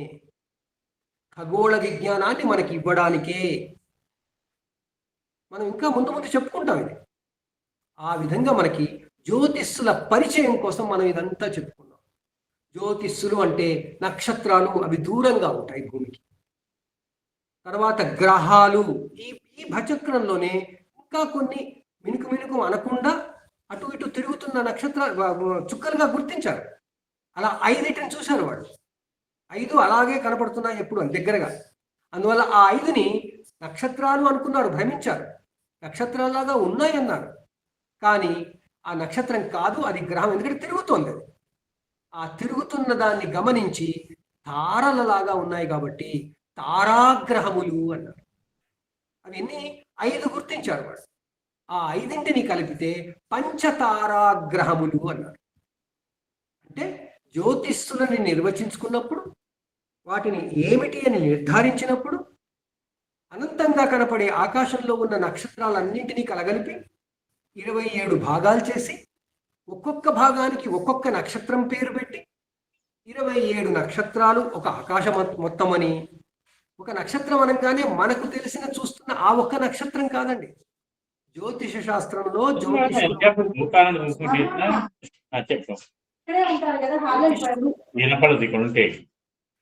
మీరు ముందు మ్యూట్ చేసుకోండి, తర్వాత మాట్లాడుకోండి. జ్యోతిష్కులకి తెలియాల్సిన ఏంటంటే, ఆకాశాన్ని 27 భాగాలుగా చేస్తే ఉన్న 1/27th భాగమే నక్షత్రము. అది ఆకాశంలో ఒక ప్రాంతం, అది ఒక చుక్క కాదు. ఒక నక్షత్రం అంటే 2 రకాల మీనింగ్స్ ఉంటాయి. ఆ నక్షత్రము ఆ ప్రాంతం. అశ్విని నక్షత్రము అంటే ఆకాశంలో కొంత భాగం, దాంట్లో ఎన్నో నక్షత్రాలు ఉంటాయి, వాటిల్లో అశ్విని కూడా ఉంటుంది. ఎందుకంటే అశ్విని గుర్తించారు వాళ్ళు. అశ్విని అంటే ఈ విధంగా 2 నక్షత్రాలు అలా ఉంటాయి అని చెప్పేసి వాటిని గుర్తించి వాటిని డిస్క్రైబ్ చేసి ఆ కాలంలో మరి నాలెడ్జ్ని అలాగే చెప్పాల్సి వస్తుంది. ఆ విధంగా అశ్విని, భరణి, కృత్తిక అని 27 నక్షత్రాల పేర్లు పెట్టారు. ఈ రోజుల్లో అయితే ఏం చేస్తారు సైంటిస్టులు? దానికి ఒక 10 డిజిట్ నెంబర్ ఇస్తారు. ఆ 10 డిజిట్ నెంబర్లు ఇవ్వాలి ఋషులప్పుడు. ఇంత కాంప్లెక్స్ చేయరు వాళ్ళు. అసలు మన ఋషుల ప్రత్యేకత ఏంటంటే, విజ్ఞానాన్ని కాంప్లెక్స్గా చేయరు, సంక్లిష్టంగా చేయరు, సరళంగా చేస్తారు. సామాన్య మానవుడికి అర్థమయ్యేలా చేస్తారు. అప్పటి గొప్పతనం అది. సో ఆ విధంగా 27 భాగాలని 27 నక్షత్రాలుగా చెప్పి, ఆ నక్షత్రాల్లో మళ్ళీ అన్నీ ఉంటాయి, తారకలు ఉంటాయి, వాటిని తారకలు అన్నారు. ఆ తారకలతో పాటు ఉన్న ప్రాంతాన్ని నక్షత్రం అని, ఇలా మొత్తం 180 డిగ్రీలు ప్లస్ 180 360 డిగ్రీల్లో ఉన్న భచక్రాన్నంతా కూడా 27 భాగాలుగా గుర్తించాలి అంటే ఇంకా మనకి ఇబ్బందిగా ఉంటుందని ఆ 27ని కూడా ఇంకా ఇంకా ఇంకా డివైడ్ చేసి 4 భాగాలు చేసి 108 భాగాలు చేశారు. అందుకే మనం మొదట్లో చదువుకున్నాం సప్తవింశతి భచక్రం అష్టోత్తర శతాంధ్రికం. ఆ విధంగా 108 భాగాలు చేసి వాటిని 12 బిగ్ గ్రూప్స్గా చేశారు. అంటే మనకి రాశి అంటే తెలుసు కదా, కుప్ప. సో నక్షత్రాల కుప్ప రాశి అయిపోయింది. కేవలం 2.5 నక్షత్రాలు ఉంటే ఒక రాశి కాదు కదా. ఆ 2.5 నక్షత్రాల పేరుతో ఉన్న ఆకాశ భాగం అంతా కూడా 30 డిగ్రీల భాగం అవుతుంది. ఆ 30 డిగ్రీల భాగంలో ఎంతో పెద్ద కుప్ప నక్షత్రాలు ఉన్నాయి కాబట్టి ఆ కుప్పని రాశి అన్నారు. ఆ రాశులకి ఆకృతులు చూశారు, ఊహించారు. ఊహించిన తనకి ఇష్టం వచ్చింది ఊహించలే ఋషులు. నేను ఒకటి ఊహిస్తే ఇంకొక ఋషి ఇంకొకటి ఊహిస్తే అసలు ఇద్దరం కలిసి ఏది వాడాలి, ఎలా చేయాలి అని మళ్ళీ కొన్ని వేల సంవత్సరాలు రీసెర్చ్ అయింది. సో మేషము అన్న రాశిని గుర్తించినప్పుడు అక్కడ మేషమే ఎందుకు పెట్టాలి? మేషంలాగా ఉండే జంతువులు ఎన్నో ఉంటాయి కదా, వాటికి కూడా పెట్టొచ్చు కదా. బహుశా పెట్టుంటారు ఋషులు మొదలు.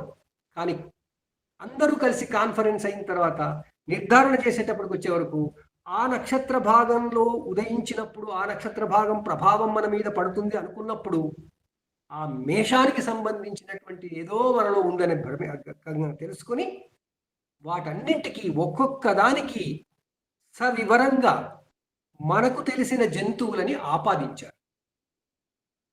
అక్కడ ఈ జంతువులు లేవు, ఇక్కడ ఉన్న జంతువులు అవి కావు, మనకు అర్థం కావడం కొరకు దాన్ని చేసుకుంటూ వచ్చారు. ఆ విధంగా మేషాది 12 రాసులని గుర్తించారు. ఈ మేషాది 12 రాసులు ఎందుకు? ఇవి భచక్రంలో ఉన్నాయి, అందువల్ల వీటిని రాశి చక్రము అన్నారు. ఈ రాశి చక్రాన్ని ఎలా గుర్తించారు అంటే సూర్యుడు చంద్రుడు వెళ్ళేటువంటి దారిని బట్టి గుర్తించారు. దాని తర్వాత సూర్యుడిని గమనించారు. రోజు పొద్దున్నే లేచి చూసేవాళ్ళు కదా సూర్యుడి బ్యాక్గ్రౌండ్ ఏంటో. ఆ బ్యాక్గ్రౌండ్ ఏంటో చూస్తున్నప్పుడు చంద్రుడు పోయిన దాన్ని ఆధారం చేసుకుని చూస్తే చంద్రుడు 2.5 రోజుల్లో మారిపోతున్న బ్యాక్గ్రౌండ్ సూర్యుడు 1 నెలకి కానీ మారుతున్నాడని గుర్తు చేసుకుని సూర్యుడు రాశి మారడానికి 12 రాసులని నిర్ధారించారు. ఇప్పుడు కన్సాలిడేట్ చేస్తే జ్యోతిష్యులన్నీ కూడా మన జీవితాలని ప్రభావితం చేస్తాయి. ప్రకృతి అంటే జ్యోతిష్యులే. ఆ జ్యోతిష్యుల శక్తి మన మీద ప్రభావితం చూపిస్తున్నప్పుడు మనకి అవి ఎన్ని రకాలుగా ఉన్నాయంటే నక్షత్రాలుగా ఉన్నాయి, గ్రహాలుగా ఉన్నాయి. ఈ నక్షత్రాలు మొత్తం 180 డిగ్రీల్లో ఎంతో విస్తరించి ఉన్నాయి కాబట్టి వాటిని మనకు అర్థం చేసుకోవడం కోసం కుదిస్తే 12 అయ్యాయి. వాటిని రాసులు అన్నాం. ఇప్పుడు అతిపెద్ద జ్యోతిష్యులేవి? గ్రహాలు అతిపెద్దవి కావు, మనకి దగ్గరగా ఉన్నాయి, నక్షత్రాల కన్నా చాలా చిన్నవి. ఆ పైన నక్షత్రాలు చాలా పెద్దవి. ఒక్కొక్క నక్షత్రమే సూర్యుడి కన్నా ఎన్నో రెట్లు పెద్దది. సూర్యుడే ఒక చిన్న నక్షత్రం. ఇది భారతీయ ఋషులకు ఎప్పుడో తెలుసు. అందుకే ఆయన ఆదిత్యుడు అని ఎన్నో రకాలుగా చెప్పుకొచ్చారు. కాకపోతే భూమి సెంటర్గా చూసుకున్నప్పుడు భూమి నుంచి చూస్తే ఆయన తిరుగుతుంటాను పడుతుంది కాబట్టి ఆయన గ్రహంగా లాగా చేశారు అంతే. అది వాళ్ళ స్టడీ కోసం తీసుకున్నారు. సో ఆ విధంగా మనకి నక్షత్రాలు పెద్ద జ్యోతిష్యులని, వాటికన్నా చిన్నవి గ్రహాలని, ఈ నక్షత్రాల నుంచి వచ్చేటువంటి కాంతి తరంగాలు, శక్తి తరంగాలు అన్నీ కూడా ముందు గ్రహాల మీదకి వస్తాయని, ఆ గ్రహాల నుంచి మళ్ళీ మనకి ట్రాన్స్మిట్ అవుతాయని తెలుసుకున్నారు. అందువల్ల ఆ నక్షత్రాలను స్టడీ చేయాలంటే వాటిని మళ్ళీ కొంత డివైడ్ చేయాలి కాబట్టి, కేటగరైజ్ చేయాలి కాబట్టి వాటిని రాసులుగా చేశారు. కాబట్టి నక్షత్రాలు, రాసులు, గ్రహాలు మనకి జ్యోతిష్యులుగా స్థిరీకరించారు. జ్యోతిషంలో మనం మొట్టమొదట నేర్చుకోవాల్సింది ఏంటంటే జ్యోతిష్యులు అనగా ఏమి? ఆ జ్యోతిష్యులు ఏమిటి? నక్షత్రాలు దూరంగా ఉంటాయి.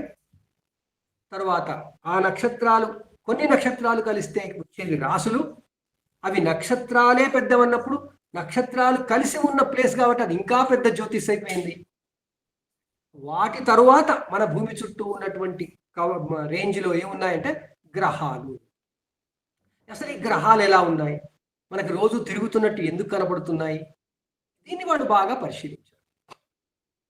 అసలు మనకు ఏ సాధనాలు లేకుండా, ఈ టీవీలు లేకుండా, నాలెడ్జ్ లేకుండా చూస్తే అసలు మనం ఏమీ చేయలేం.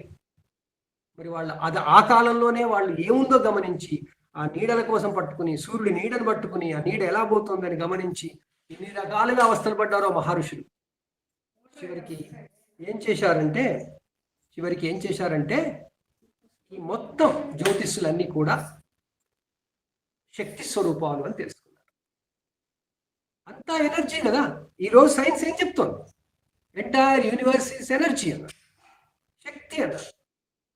అప్పుడు ఋషులు ఈ శక్తి ఏమిటి, ఎక్కడెక్కడ ఉంది అని ఆలోచిస్తే సర్వం శక్తిమయం అని తెలుసుకున్నారు. సర్వం శక్తిమయం అంటే మనకు కనపడేది, మనం చూసేది, మనం ఉన్నది అంతా శక్తే. శక్తి లేని చోటు లేదు. అసలు శక్తి స్వరూపాలే మనం. ఆ శక్తి స్వరూపాలే జ్యోతిష్యులు. ఆ శక్తి స్వరూపమే ప్రకృతి. ఆ శక్తులే మనలో ఉన్నాయి. ఇలా మనమంతా శక్తి స్వరూపులమే అని నిర్ధారించుకున్నారు. అందువల్ల అంతటా నిండి ఉన్న శక్తి ఎవరు అంటే శక్తి, మహాశక్తి అన్నారు.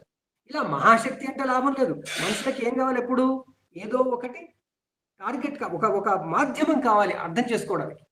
అందువల్ల అత్యంత విలువ ఇస్తూ దాన్ని అర్థం చేసుకోవాలి. కాబట్టి ప్రతి మనిషి పుట్టిన తర్వాత విలువ ఇచ్చేది ఎవరికి అంటే అమ్మకు. కాబట్టి అమ్మని తప్పి వాడు బతకలేడు. అమ్మే వాడికి సర్వస్వం చిన్నప్పుడు. అందువల్ల ఈ సృష్టికి అంతటికి కూడా అందరికీ అన్ని అమ్మే అని, అమ్మే సర్వాంతర్యామి అన్నారు. ఆమెనే రాజరాజేశ్వరి అన్నారు. ఆమెనే లలితా భవానీ అన్నారు. చూడండి ఎక్కడి నుంచి ఎక్కడికి తీసుకెళ్లి మనకి ప్రకృతిని పరిచయం చేస్తున్నారో చూడండి ఋషులు. చేశారో చూడండి. Past tense. ఆ విధంగా సర్వశక్తి ఏమిటి అంటే అమ్మవారు అన్నారు. మరి అమ్మవారు ఒకటే ఉంటుందా? మనం చూస్తుంటే మనకు స్త్రీ పురుషులు కావాలి కదా. మనం మనిషి అర్థం కావాలంటే స్త్రీ అర్థం కావాలి, పురుషుడు అర్థం కావాలి. అందుకోసం ఈ అమ్మవారితో పాటు చైతన్యం ఎక్కడుంది అని గమనించి ఆ చైతన్యానికి అయ్యవారు అనుకున్నారు. సో అట్లా శక్తి, చైతన్యము ఈ రెండింటితోనే ఈ విశ్వము అని నిర్ధారించుకున్నారు. వాళ్ళు కంటిన్యూస్ గా చేసే రీసెర్చ్ లో ఇవన్నీ ఒక్కొక్కటి వేరియస్ డైమెన్షన్స్ లో వచ్చాయి. సో శక్తి, చైతన్యము ఉంటేనే విశ్వము. ఈ విశ్వం ఎలా ఉంది? అండాకారంలో ఉంది. అంతా చుట్టూ తిరుగుతున్నట్టే ఉంది. అందువల్ల ఆ అండమే బ్రహ్మాండము అన్నారు. చూడండి ఎక్కడెక్కడి నుంచి జ్యోతిష్ శాస్త్రం ఆధారంగా విజ్ఞానము, విజ్ఞాన సాంకేతికత పెరుగుతూ పోయిందో గమనించండి. అందుకే జ్యోతిషం నయనం. మనం ఏదైనా అర్థం కావాలి, చూడాలి అంటే మనకి జ్యోతిషం తెలిసి ఉండాలి. జ్యోతిషం అంటే మనం నేర్చుకునే జ్యోతిషం కాదు, ప్రకృతికి సంబంధించిన జ్యోతిష్యులకు సంబంధించిన విజ్ఞానం. ఆ విధంగా మనకి ఋషులు జ్యోతిష్యులని పరిచయం చేసి, ఈ జ్యోతిష్యులు నాకేం చేస్తాయి అంటే శక్తి నాకు ఏం చేస్తుంది? అసలు శక్తి ఎన్ని రూపాల్లో ఉంది? అసలు ఎన్ని రూపాల్లో శక్తి ఉంది అని మనం ఎప్పుడైనా ఆలోచిస్తామా? మనకి బుద్ధి తెలిసి ఫిజిక్స్ బుక్ పట్టుకున్నప్పుడు 5 ఎలిమెంట్స్ అని చదువుకున్నాం. కానీ మన ఋషులు మనకి బుద్ధి తెలియక ముందే మనకి 5 ఎలిమెంట్స్ ఉంటాయి అని మనకి ఎన్నో పండుగల ద్వారా, ఆచారాల ద్వారా, సంప్రదాయాల ద్వారా వాళ్ళు చెప్పుకుంటూ వచ్చారు. ఆ పృథివీ, ఆపస్తేజో వాయురాకాశాత్ అని 5 ఎలిమెంట్స్ మనకి ఇంట్రడ్యూస్ చేశారు. చిన్నపిల్లలకి ఆకాశము పెద్ద శక్తి నాన్న, గాలి వస్తుంది అరే ఇది శక్తేనా, నిప్పు ఇది శక్తియే, నీరు ఇది శక్తియే, అసలు గట్టిగా ఉంది అది కూడా శక్తియే. ఆకాశతత్వం, దాని తర్వాత వాయుతత్వం, దాని తర్వాత అగ్నితత్వం, దాని తర్వాత జలతత్వం, దాని తర్వాత ఘనతత్వం. ఈ ఘనము అనేదానికి సాలిడ్ స్టేట్ ని పృథ్వీ అంటారు సంస్కృతం. అందువల్ల తైత్తరీయోపనిషత్తు అంటే వేదాలలో ఉన్న ఋగ్వేదం మొదటిదైతే ఆ ఋగ్వేదానికి సంబంధించిన వేద కాండ ఏదైతే ఉంటుందో దాని పేరు తైత్తరీయోపనిషత్తు అని ఉంటుంది పేరు. అది మళ్ళీ వేదాలకు సంబంధించిన డిస్ట్రిబ్యూషన్ నాలెడ్జ్ సోర్సెస్ అన్ని. ఆ తైత్తరీయోపనిషత్తులో ఈ సృష్టి ఎలా జరిగింది అది కూడా వాళ్ళు ముందు డీల్ చేశారు. అది జ్యోతిషం ద్వారానే వెళ్ళారు, లేకపోతే అర్థం కాదు. ఈ సృష్టి అంతా జరగక ముందు ఏముందో తెలియదు. ఒప్పేసుకున్నారు ఋషులు. కానీ ఏం జరిగింది? ఏదో జరిగింది. అప్పుడు ఏదో జరిగింది. అప్పుడు సృష్టి జరిగింది. ఏదో జరిగినప్పుడు ఏం జరిగింది? ఏమీ లేదు కదా. ఏమీ లేని దాని నుంచి ఏదో పుట్టుకొచ్చింది. అంటే ఏదో పుట్టుకొచ్చింది అంటే చాలా పెద్ద శబ్దం అయింది. దాన్ని భారతీయులు ఓంకారం అంటే, పాశ్చాత్యులు బిగ్ బ్యాంగ్ థియరీ అన్నారు. ఆ బిగ్ బ్యాంగ్ థియరీ అనేది 300-400 ఏళ్ల కింద అన్నారు. వాళ్ళేం ముందనలే. వేల సంవత్సరాల కింద మన వాళ్ళు చెప్పారు. ఇదంతా మిథ్య, మాయలాగా ఉన్నప్పుడు అవేర్నెస్ మనకు ఎలా వచ్చింది అంటే, అవేర్నెస్ ఆకాశం అనే తత్వంలోంచి వాయుతత్వం వచ్చింది. వాయువు తత్వం తర్వాత అగ్నితత్వం వచ్చింది. అగ్నితత్వం తర్వాత జలతత్వం వచ్చింది. జలతత్వం తర్వాత భూతత్వం వచ్చింది. మీరందరికీ వాటర్ సైకిల్ తెలుసు. మీకు అంటే నీరుగా ఉండదుగా. నీరు మనకు కనపడుతుంది. దాన్ని వేడి చేస్తే ఆవిరవుతుంది. ఆవిరై మేఘమవుతుంది. మేఘమై వర్షిస్తుంది. వర్షించి మళ్ళీ నీరవుతుంది. వాటర్ సైకిల్ తెలుసు కదా. పంచభూతాలు కూడా ఇదే సైకిల్లో ఉన్నాయి. ఘన పదార్థం రూపాంతరం చెందితే జలమవుతుంది, ద్రవ పదార్థం అవుతుంది. ద్రవం కాస్త రూపాంతరం చెందితే అగ్ని అవుతుంది. అగ్ని కాస్త రూపాంతరం చెందితే వాయువు అవుతుంది. ఆ వాయువు ఆకాశంలో కలిసిపోతుంది. అంటే ఆకాశం ఎప్పుడు కూడా ఈ మిగిలిన 4గింటిని భరిస్తూ ఉంటుంది. అసలు ఈ భరించేదంతా ఏమిటి శక్తి? దీనికి ఒక పేరు పెట్టాలిగా. మన ఋషులు ఏం గమనించారు? ఈ మొత్తం శక్తిని కూడా విద్యుదయస్కాంత శక్తి అన్నారు. విద్యుత్తు ఉంటుంది, అయస్కాంతం ఉంటుంది. ఆ విద్యుదయస్కాంత శక్తి ఏదైతే ఉందో, ఎలక్ట్రోమాగ్నెటిక్ పవర్, అది ప్రపంచం అంతా వ్యాపించింది. ఈ ప్రపంచం అంతా వ్యాపించి ఉన్న ఎలక్ట్రోమాగ్నెటిక్ ఎనర్జీ ఏదైతే ఉందో, అదే అన్నిటినీ భరిస్తోంది. ఎలక్ట్రోమాగ్నెటిక్ ఎనర్జీని ఏమని పిలవాలి మరి? ఏమని పిలవాలి అంటే, మీరందరూ గూగుల్లో ఎలక్ట్రోమాగ్నెటిక్ ఎనర్జీ అని టైప్ చేయండి. అది ఎలా ఉంటుందో చూపిస్తుంది. మీకు ఎలక్ట్రోమాగ్నెటిక్ ఎనర్జీని ఎలా గుర్తిస్తామో చూపిస్తుంది. ఆ శక్తి ఇలా వంకలు తిరుగుతూ వెళ్తుంది. ఆ వంకలు తిరగడాన్ని మనం సంస్కృతంలో పాము అన్నారు, సర్పము అన్నారు. ఎందుకంటే కింద భూమి మీద సర్పం కూడా అలాగే తిరుగుతుందిగా. అందువల్ల ఈ ఆకాశ శక్తి అంతా కూడా ఒక సర్పమై భరిస్తుంది అన్నారు. అందువల్ల ఈ విశ్వాన్ని ఎవరు మోస్తున్నారు అంటే, ఆదిశేషువు మోస్తున్నాడు అన్నారు. ఆదిశేషువు అన్న పదంలో ఉన్న టెక్నికాలిటీ అర్థం చేసుకోండి. మనకు తెలిసిన పాము పెద్ద పామేమీ ఉండట్లేదు అక్కడ. పాముకి ఎన్నో అర్థాలు ఉంటాయి. మనకు కనపడే నాగుపాము, పాములు వేరు. ఈ సృష్టిలో ఉన్న పాములు వేరు. ఆ పాములు ఎలక్ట్రోమాగ్నెటిక్ ఎనర్జీస్. ఆ ఎలక్ట్రోమాగ్నెటిక్ ఎనర్జీసే ఈ విశ్వాన్ని భరిస్తున్నాయి. కాబట్టి ఆదిశేషువే దాన్ని భరిస్తున్నాడు అన్నారు. ఆ ఆదిశేషువు దగ్గరే మహావిష్ణువు పడుకుని ఉంటాడు అన్నారు. మళ్ళీ ఆయన ఒక ఎనర్జీ. ఆ ఆదిశేషువు దగ్గర ఆయన పడుకుంటే ఆ శేషువునే తాను ఆభరణంగా ధరిస్తాడు అని శివుడికి చెప్పాడు. ఈ దేవుళ్ళకి ఇవే ఎందుకు పెట్టారండి? ఇంకేమో పెట్టొచ్చుగా, మంచి పూలమాలలు వేసుకున్నారని చెప్పొచ్చుగా. ఎందుకు అంటే, మనకి ఉన్న మొత్తం విజ్ఞానాన్ని ఈ విధంగా చెప్పితే మరిచిపోకుండా గుర్తుపెట్టుకుంటాం. అప్పటి మానవుల మేధస్సు అలాగే ఉండేది కదా. ఇన్ని రకాల డైవర్షన్స్ లేవప్పుడు. అందువల్ల పరమశివుడు, విష్ణుమూర్తి, ఆదిశేషువు వీళ్ళెవరన్నా పాము లేకుండా ఉన్నారా కథల్లో? అందరూ పాములకి దగ్గరగా ఉండేవాళ్లే.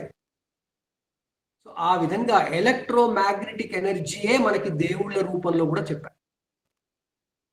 ఆ క్రమంలో ఈ ఎలక్ట్రోమాగ్నెటిక్ ఎనర్జీ ఏదైతే ఉందో అదంతా విశ్వమంతా నిండి ఉంటే, ఈ నిండి ఉన్నది 5 రకాలుగా ఉందనుకుంటే, ఆ 5 రకాలు ఎప్పుడు అలాగే కాన్స్టెంట్ గా ఉండవు అని తెలుసుకుంటాం. ఏమవుతుంది? ఒకటి ఇంకోటి అవుతుంది, ఇంకోటి అవుతుంది, ఇంకోటి ఎప్పుడు మారిపోతూనే ఉంటుంది. ఎక్కువ కాలం ఉండదు. అందువల్ల ఆకాశంలోనే ఈ చర్య జరుగుతుంటుంది. ఆకాశంలోనే వాయువు, దాంట్లో నుంచి అగ్ని, అగ్నిలోంచి మళ్ళీ వాయువు, అగ్నిలోంచి వాయువులోంచి మళ్ళీ అగ్ని, అగ్నిలోంచి మళ్ళీ జలం, జలంలోంచి మళ్ళీ పృథ్వీ, పృథ్వీ నుంచి మళ్ళీ ఇలా ఆకాశాత్ పతితం తోయం అని మనం చెప్పుకుంటాం. అది వేరే శ్లోకం అనుకోండి. ఆకాశాద్ వాయు, వాయోరగ్ని, అగ్నియోర్ ఆపహ, ఆపహ పృథివ్యాం, పృథివ్యాత్ ఓషధి, ఓషధ్యాత్ అన్నం, అన్నాత్ పురుష. డార్విన్ 200 ఏళ్ల కింద చెప్తే 10,000 ఏళ్ల కన్నా ముందు తైత్తరీయోపనిషత్తులో వ్యాసుడు సంకలనం చేసిన తైత్తరీయోపనిషత్తులో ఈ పరిణామ క్రమం చెప్పబడింది. మనిషి అనేవాడు, జీవి అనేవాడు ఎలా వచ్చాడు? జీవి అంటే వేదాలలో పురుష అన్నారు. ఆ పురుషుడు ఎలా వచ్చాడు అంటే ఆకాశం నుంచి వాయువు, వాయువు నుంచి అగ్ని, అగ్ని నుంచి ఆపహ ద్రవం అంటే జలం, జలం నుంచి పృథివీ గట్టి ఘనం, ఆ ఘనంలోంచి ఓషధులు వచ్చాయి, ఓషధుల్లోంచి అన్నం వచ్చింది, అన్నంలోంచి పురుషుడు వచ్చాడు అని. ఇప్పుడు లైఫ్ రావాలంటే ఏం కావాలి? ముందు అన్నం ఉండాలి. అన్నం ఎలా వస్తుంది? పంచభూతాలలో పృథివీ శక్తి ఉంటే అన్నం వస్తుంది. పృథివీ శక్తి రావడం కన్నా ఏం కావాలి? పృథివీ ఉండాలంటే ఏం కావాలి? అంతకుముందు జలం ఉండాలి. జలం కన్నా ముందు ఏం కావాలి? అగ్ని ఉండాలి. అగ్ని కన్నా ముందే ఉండాలి వాయువు ఉండాలి. అందుకే మనం పూజల్లో సంకల్పాలలో పృథివీ ఆపస్తేజో వాయురాకాశాత్ అని కింది నుంచి పైకి వెళ్తాం. పృథివీ మొదలవుతుంది, పృథివీ ఆపహ తేజ వాయు ఆకాశం. ఇంకొక మంత్రాల్లో వాయువు నుంచి పైనుంచి కింది నుంచి, పై నుంచి కిందికి వస్తాం. ఆకాశాత్ పతితం, ఆకాశాత్ వాయు, వాయువోర్ అగ్ని, అగ్నియోర్ ఆపహ వస్తాం.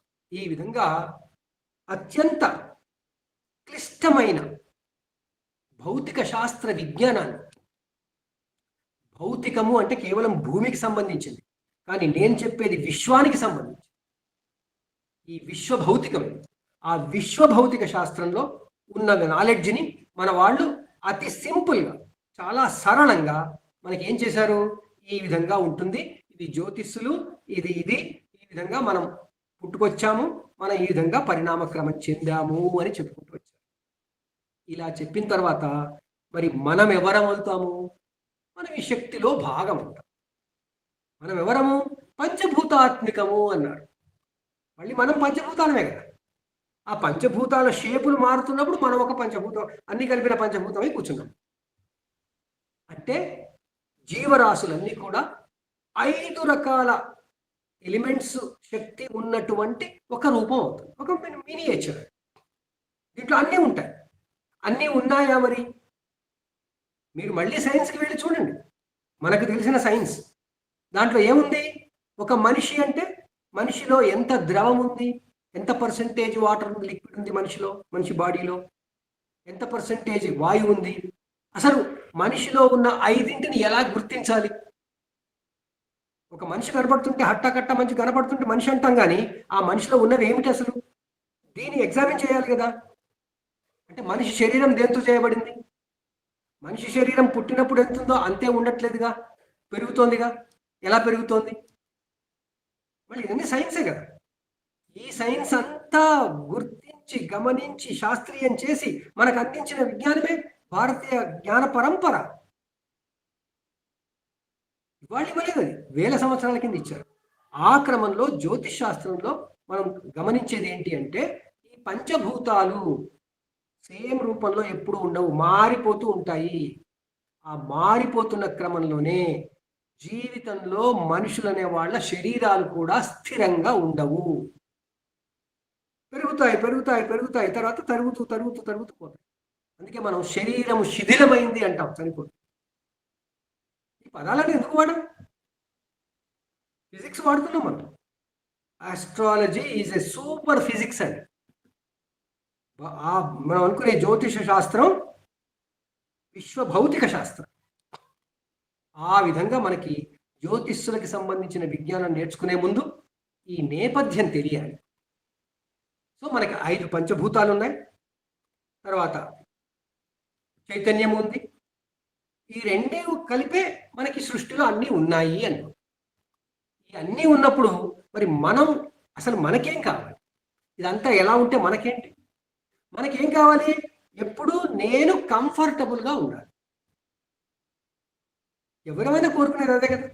ఇప్పుడు ఇది అవుతుంది, క్లాస్ అవుతుంది, క్లాస్ అవుతుంటే నాకు కంఫర్ట్ లేకపోయినా పర్వాలేదు అని అనుకుంటామా? మనం దీన్ని పట్టుకొని అటు ఇటు తిరుగుతుంటాం, ఇంట్లో అయినా తిరుగుతుంటాం, మన కంఫర్ట్ చూసుకుంటూ ఉంటాం. ఎందుకంటే ఎంతోమంది తిరుగుతున్నట్టు కనపడుతున్నారు, వాళ్ళు వీడియోలు వద్దన్నా కూడా ఆన్ చేసి పెట్టుకున్నారు. సో మనం కంఫర్టబుల్గా ఉండడానికి ఎప్పుడు ప్రయత్నం చేస్తాం. ప్రతి జీవి చేస్తుందండి, మనిషి ఒక్కడే కాదు. ప్రతి జీవి తాను ఎప్పుడూ కంఫర్టబుల్గా ఉండడానికే ప్రయత్నం చేస్తుంది. మరి ఆ కంఫర్టబుల్గా ఉండాలి అంటే తాను ఎప్పుడు కోరుకునేది కంఫర్టు, భద్రత, సౌకర్యము, సేఫ్టీ కూడా కాదు. ఇది మీరు గమనించవచ్చు. ప్రతి జీవి, దోమ, చీమ దగ్గర నుంచి, దాన్ని ఏమంటాం, పిపీలికాది బ్రహ్మ పర్యంతం అంటాం. పిపీలికము అంటే చీమ. చీమ దగ్గర నుంచి మొదలు పెట్టుకుంటే బ్రహ్మ దాకా. ఆ బ్రహ్మ ఎవరో మనకు తెలియదు, నాలెడ్జ్ మొత్తం ఆ బ్రహ్మ దాకా, అంటే తెలిసినంత వరకు ప్రతి జీవికి కావాల్సింది ఏమిటి అంటే భద్రతా సౌకర్యము. ఈ భద్రతా సౌకర్యం అనే భావన ఎలా వస్తుంది నాకు? నా రూపాన్ని బట్టి వస్తుంది. అంటే నేను మనిషిని అయితే మనిషికో రకంగా, వేరే జంతువు అయితే జంతువుకో రకంగా, జలచరం అయితే జలచరం, భూచరం అయితే భూచరం, నాగులు అయితే నాగులు, మళ్ళీ ఎన్ని రకాలు ఉన్నాయి, అదంతా చాలా ఉంది. మనం ఎలా చెప్పుకుంటాం, కర్మ సిద్ధాంతం అనే పాఠంలో చెప్పుకుంటాం. సో ఆ విధంగా మనిషికి కావాల్సింది ఏమిటి అంటే కంఫర్ట్ అండ్ సెక్యూరిటీ, భద్రత, సౌకర్యము. ఇవి ఎలా వస్తాయి? బయట ఉన్న ప్రకృతి కారణంగా వస్తాయి. బయట ఉన్న ప్రకృతిని ఏమందాము? జ్యోతిష్సులు అందాము. ఆ జ్యోతిష్సులు ఎలా ఉంటే నాకు ఎలా ఉంటుంది, అదే మనం తెలుసుకోవాలి. ఆ జ్యోతిష్సులు ఎలా ఉంటే నాకేమవుతుంది, ఇది అప్లై చేయాలంటే ముందు జ్యోతిష్సులని వర్గీకరించాలి. జ్యోతిష్సులకు సంబంధించిన విషయాలన్నీ మనకు సంబంధించిన విషయాలకి అనుసంధానం చేయాలి, సింక్ చేయాలి. నాకు సౌకర్యము అనేది కంఫర్ట్, నాకు కంఫర్ట్ ఇంకొకరికి కంఫర్ట్ కావచ్చు కాకపోవచ్చు. అందువల్ల నా కంఫర్ట్ ఇంకొకరికి కూడా కంఫర్ట్ అనుకోవాలి. అంటే కంఫర్ట్ని ముందు డిఫైన్ చేయాలి, సెక్యూరిటీని డిఫైన్ చేయాలి, భద్రతని డిఫైన్ చేయాలి. నాకుండే భద్రత వేరు, ఒక పాముకు ఉండే భద్రత వేరు. నాకుండే డిస్కంఫర్ట్ వేరు, ఒక జంతువుకు ఉండే డిస్కంఫర్ట్ వేరు. నన్ను బయట పోయి చలిలో పడుకోమంటే నేను పడుకోను, అదే కుక్క పిల్ల పడుకుంటాయి. సో ప్రతి జీవికి కంఫర్ట్ లెవెల్స్ వేరుగా ఉంటాయి, ప్రతి జీవికి సెక్యూరిటీ రిక్వైర్మెంట్స్ వేరుగా ఉంటాయి.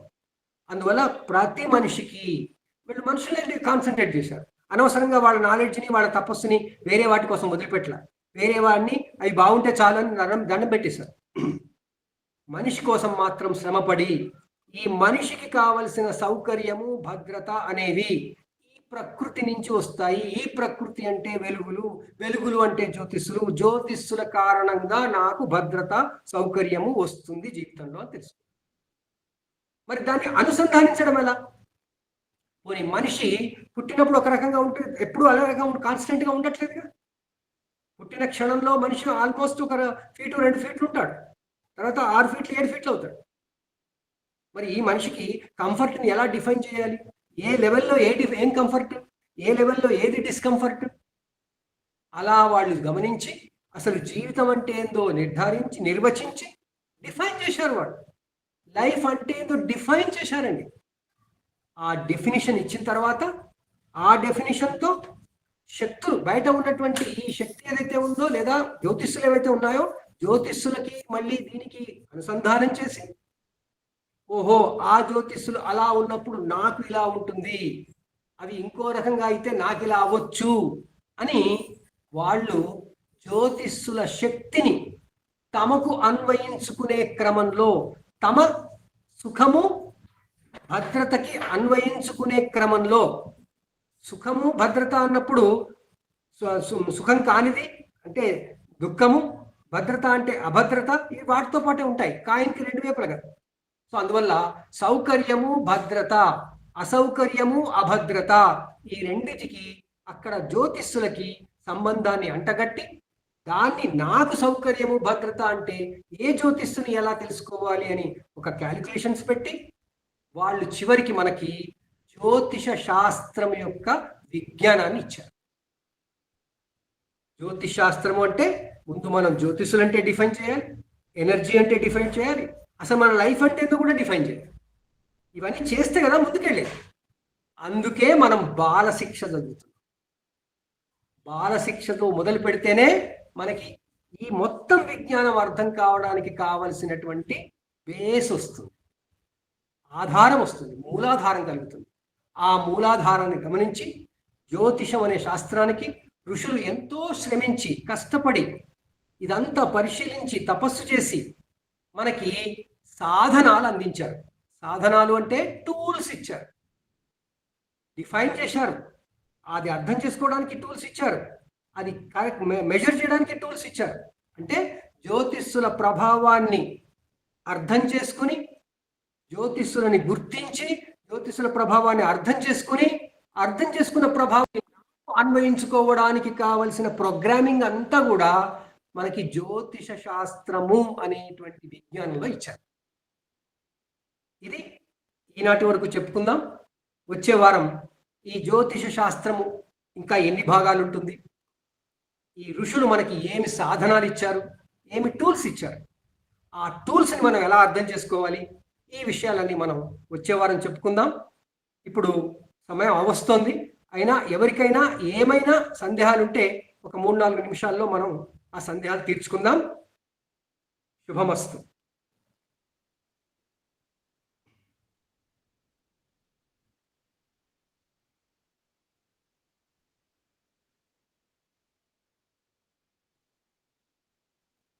ఎవరైనా ఏమైనా అడగాలనుకుంటే బేసిక్స్ ఆఫ్